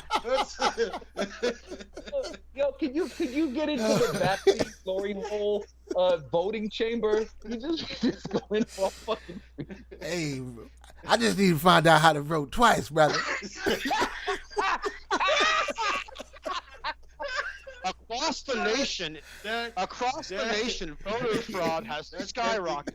That is definitely gonna make voters cry. Hold on. So it's only two options. Either you thought this was actually the most effective way to communicate with a community, or you're just a tastemaker and you want to executive produce culture and you said, this is a good look. This is us at our finest. Let's put it out. Oh, There's no good answer. I can see the poster, right? Like the poster is like a dude like leaning back with the voting booth in front of him. He's got his hands on his waist, smiling. Yep. Thumbs up towards the camera. It looked like a DMX album cover. It looked like DMX in the voting booth in the album cover. Yo, it's horrible. It's bad, and I know somebody might get upset, but it doesn't matter. You just gotta We prove don't it. make this up. Yeah, we're not Somebody's making this experiencing stuff it. up. We're not making this stuff Experiencing up. it. But it is what it is. I mean, no voting, no fucking. Vax that thing up. Maybe it's good advice. Maybe it's neuro-linguistic programming for Negroes. I don't know. I'm not sure. You know, this goes back to the 20s with white women. There was a whole campaign in the 20s when Prohibition was going on. They're like, if you're drinking alcohol, we ain't fucking you. And they Right. would Oh, take yeah. pictures of each other and put it in the newspaper. No, this goes all the way back to And because ancient. they shut down the pussy, they created mafia criminal activities. So let's not put vagina. Yeah, in this front of this political goes all the way back activities. to ancient Greece. There was a play called Lysistrata, where the women decided to not have sex with the men because they were going to war and all of this shit. They were trying to stop the war with it. So this idea has been around for a long time. I think if it's ever actually put into play, those fantasized stories about like changing the world with with abstinence, like that's a cute little story, but in real life, this shit will be 28 days later. In no time, it'll be a fucking zombie apocalypse. It'll be Mad Max in 3 weeks, bro. No voting, no fucking, huh? Yeah, okay, we'll see. All right, son. They want to politicize pussy. That's why prostitution is illegal. Right. You can't get around it. If we're saying don't give up the pussy for this, and then you undermine us. Right. I had an idea about this actually that I actually wanted to pitch you guys this way for mining absurdity, because it is an absurd idea, but I think there might be some relevancy there. Creating a loophole where you have a religion based on a power structure that's clearly defined, just like you'd have any religion, that allows for you to sidestep sex work safely. Like the cult of the sacred whatever. Yeah. And you're just like, yo, this is part of our religion. The cult of sacred yoni, bro. The priestesses do this. They call the shots. They're the ones in power. It's not exploitative. And it's part of this whole fucking spiritual thing we got going on. So leave us the fuck alone. I'm down with that. And we do have a plan for them when they retire. We have a great plan for Yeah, them. we've already got that covered. For We them got the plan husbands, for everything. Yeah. Yep. Yeah, we We could do put this. a lot of thought behind it. Oh yeah. Yeah. Sacred sex work, and it's more than just women. More than Oh just yeah. women. Oh yeah. Oh yeah. It's gonna be yeah. We can't be dinosaur bigots if we're No, gonna man. have sacred sex works. It's got to be 5-dimensional Yeah, sacred yeah. sex. There's got to work. be small boys for sure. Well, small, not I young. don't Let's just know do about That's not what I'm talking small, about. I not like young. I like the women. Listen, over, I'm here. over the I'm here. consenting age. I'm here lobbying for our president. Don't Consenting be a adults. bigot. Consenting adults. Oh Consenting no, I got it. adults. I got it. Joe Biden would disagree with you. All And of he the- needs to be represented. all of the young, all of the small people are brown, dirty, and wearing tribal jewelry, so that makes it okay. National Geographic. Of course, that's the Nat. Nat Yeah, it's Geo. the Nat Geo hack. Nat Geo. Science. Science. Yeah, I don't make the rules. I don't make the rules. I'm just calling out what the absolute truth needs to be. Also, I wanted to let you fellas know that every time we speak about this kind of shit, it seeps its way into the simulation and it starts to make fun of us. It looks back at us once we speak it into reality. That Nat Geo hack has found its way onto TikTok. They're exploiting it on TikTok now. They're showing topless, tribal, African-looking settings and women all out, boobs out, all over TikTok, and none of the videos are getting removed. And people are like tagging the videos like, wait, so if I wear a bikini and shake myself like You're this, welcome. it gets removed. But if you show these naked African women, it doesn't get removed. So the You're Nat welcome. Geo hack exists on TikTok now. Yeah. You're welcome. Yeah. Wow. You're welcome. Okay. Zeitgeist. It's bureaucracy at its best. Beautiful. Absolutely beautiful. Bureaucracy at its best. So It's that amazing. that was just a way of saying also you can't be outraged at me making a joke about young boys, which was clearly a joke, but not be outraged at literal underage girls being sexualized on an app that your children have. And before that, being sexualized You're in the outraged pages factory. of Nat Geo magazines for the last 40 years. Available in schools across the country. Mechanic shops, when your grandmother go to get her oil change, you Yep. sitting in the mechanic shop, you pick The up the long Nat Geo. dong Yeah, there's from naked Africa. African It's girls like, that's what's going down over there. of questionable ages. Naked African women of questionable ages have been freely handed to us, courtesy of National Geographic, for the last 40 years. And nobody knows why they can be naked, but like a white girl in Miami can't be naked. Well, I mean, you're talking about a really American thing, right? Like, there's places all over the fucking world where people are super okay with nudity. No, yeah. We're talking about in Right. America how you have rules. Right. Like you can't show a topless Brooke Shields in a magazine, but you can show a topless sub-Saharan teenager. Right. And I don't understand what the loophole. Like, are those not boobs, or I don't know what the loophole is. I can't Well, figure it out. they're not people. They're not Right, people. Exactly. We're It's like looking showing at a it naked not gorilla. civilized. Right? Yeah, You know, It's completely okay. At all. It's okay. yeah. They're I- not. this They're not isn't- human. This isn't. I mean, I'm not trying. This isn't very funny. This is kind of dry. But like, from an analytical point of view, the existence of the human body is not an inherent sexual act. But So, exactly. If you're at the beach in like France and there's a bunch of kids running around in the waves being naked, and that's just like everyone's naked on this like area, in that culture, if you think the act of being naked is inherently sexual, Right, you're you're gonna a look around and be weirdo. like, oh, these guys are having some kind of fucked up pedophilia orgy, and they're like, nah, we're kicking it at the beach. What's your problem? Like, we're not. What are you No, talking we're about? just talking about American rules. Like, why can't Yeah. a girl in Miami sit on the beach naked, not like squeezing her nips and licking her tongue out, just sitting on the beach Existing. topless, Yeah, right? existing. Just Yeah, existing In topless. her environment, in her Yeah, right. original environment. That is unacceptable by all accounts. There's no way it's acceptable. But that same situation, as long as it looks like a brown person with like a necklace and there's something on their head, maybe a plate in their lip or some shit like that, that person can be nude no matter what. Mhm. It just, I would like to hear America somebody is- explain the logic to that shit. Because It's I don't illogical. understand It's not logical. It's Right. not reasonable it. because it's based on fallacy that causes cognitive dissonance. It's unbelievable. Unbelievable that you would Well, make those I rules. I predict within the next 10 years, Nat Geo is going to replace the Bible. And if you stay in a hotel, every hotel is going to have a copy of Nat Geo right there. Listen, you for can't get the weirdos to Disney pledge app. themselves to. That's a better world. Listen, the Disney app, right? When you want to buy it, one of the exclusive channels is Nat Geo. Oh, wow. I'm done. It's over. I'm done. That's interesting. Yeah, that's interesting. They got a handle on it. They got a handle on it. I can't blame them. Nice job, Nat Geo. It was right under my nose my whole life, and I had no idea. I had no idea. You guys have been peddling to Epstein's, possibly, allegedly, for all of this time. It's always been available. You could go anywhere and get it.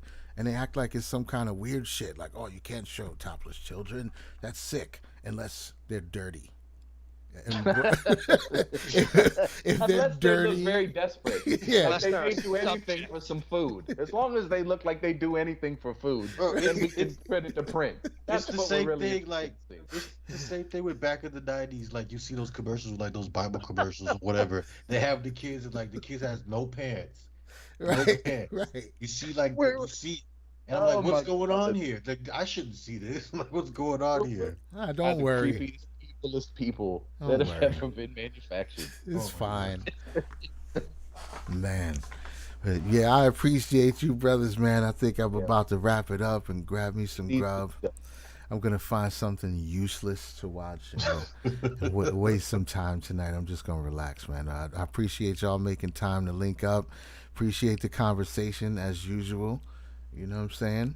Definitely looking forward to the next build. Eugene, thanks for coming on. Always good to have you I on. appreciate Yeah, I appreciate you, bro. Is he still there? Did he disappear? No, He's on mute. He's Oh, on okay. But word, yeah, definitely good talking to everybody, man. And I'm gonna link up with y'all again soon. I can't wait to the next media cycle. I can't wait. Oh yeah, Send 'Cause money. all this is gonna be forgotten. All of it. yeah, All that's of it. true. I That's can't true. wait. Yeah, send us a whole bunch of bread and dare us to solve all the problems of the world. So Help it's- build Kanye's arc. Help yeah, us, everybody help us. start emailing Kanye about the arc, bro. Bring all these kids out of the hood, get them away from all the bullshit, put them in a new place, start your own Garden of Eden, grow some food, and keep I pissing think it's people off. profitable. I Up, think it's profitable. That's the way. This is the way, bro. It might be the only way to move forward in any long term, holistically fulfilling situation. Everybody needs to start starting cults, man. Just start cults. Be adult. Being a responsible adult is starting a cult. Put this shit together the way that you think it should be put together. Be willing to create your own shit. Sequester it from everything that you think might disturb it, and create a magnum opus. Let's see what you got. Every little subgroup that have subgrouped themselves and accept those identity tags. Yeah, get together under those principles and let's see what you build. And we can all learn from each other. Maybe you'll build something dope. We could trade some parts, and eventually it would be like it'd be one of the best social experiments you could have. So I'm definitely doing my part because I'm going to try to sequester at least, starting with 40, but at least 100 acres. It may be more than in one state, 100 acres each maybe, but Yeah, man, I want some land too, bro. Grow some food, bro. Like that's one of my dreams. That's my real dream. that's what it should. I mean, that's a smart dream to have because that's the thing that's going to have real value no matter what's going on outside. Whether it's good, whether it improves over the next few years, or if it gets seemingly worse, who knows? You're always going to do better if you have some type of space that you can experience some nature on, grow some food. Even if you grow it and they croak, your tomatoes don't make it. It's just the process of attempting that and building the soil. And I think that's just Yeah, man. beneficial. The knowledge is useful and it's helpful and it helps the community. Right. You're providing food for people. You could provide jobs for people. All Like, kinds of come on, stuff. man. And Well, I even think if you, I think that's why Kanye's committed to put up, I think 300 million. He said yeah, it's, he'd be willing to put up 300 million to make it happen. see. I think we buy that in weed, correct? The other Oh blacks. boy. The Oh one Trump boy. calls the blacks. I No, don't we're want, asking people allegedly. for money. We're not putting that kind No? of thing out there right now. Allegedly. Okay. No. I denounce you. I disavow, and I put back forth my plea for money. Kanye's willing to partner and build the ark and the dome houses and the self-sufficiency and the food and the exit from Babylon and a cultivation of better principles and a better opportunity and a better tomorrow. He's putting up his 300 million to make it happen. Put up your 10.99 a month and get the card sent directly to you. Here you go. I Well, heard he makes comfortable shoes. I'll invest in him. hey, I don't know if I'd invest in the shoes. I'd have to try them on first. If they're comfortable, I ain't gonna hate. But I gotta admit, to just my eye and me not being any type of fashion guru or anything like that, it No, just to me it's bad to the eye. Oh my God. yeah, they just look weird to me. It They- sucks because these young kids hype beast it, but it's to me it's like no. Yeah, I'm I just could I'm a be out of the dinosaur loop. bigot. I'm a dinosaur bigot. Yeah, You don't have to like the shoe to have your shares go up. So That's true too. Yeah, Yeah. he's made billions. If he's putting some shit on, and I have a chance to, if Kanye came to me is like, look, I'm coming out with a new fashion line. You want to put some money in on the ground floor? I'd mortgage my house. Yeah. Yeah. I'm Take it down. all. Take it all. I think you'll be just fine. I'm gonna risk it. Risk it all. This is the way. This is the way. But again, thank everybody for making time to link Hey, and thanks for build. having. Yeah, man, always a pleasure. So y'all brothers, enjoy the rest of the evening, and You guys rock. I'll Thank holler you. at y'all soon. Yeah, I love y'all, man. Thank you for Love. inviting Yeah, us. much fun. It's good to finally talk to you, Doobie. You rock too. Really grateful to be a part of this. You guys are really, really, really cool parts of my life. Just even listening to you guys and knowing you guys has been a benefit on me. Well, we Yeah, appreciate you. appreciate We it. Little appreciate brother. you, man. Man. Peace. Peace. You stay safe.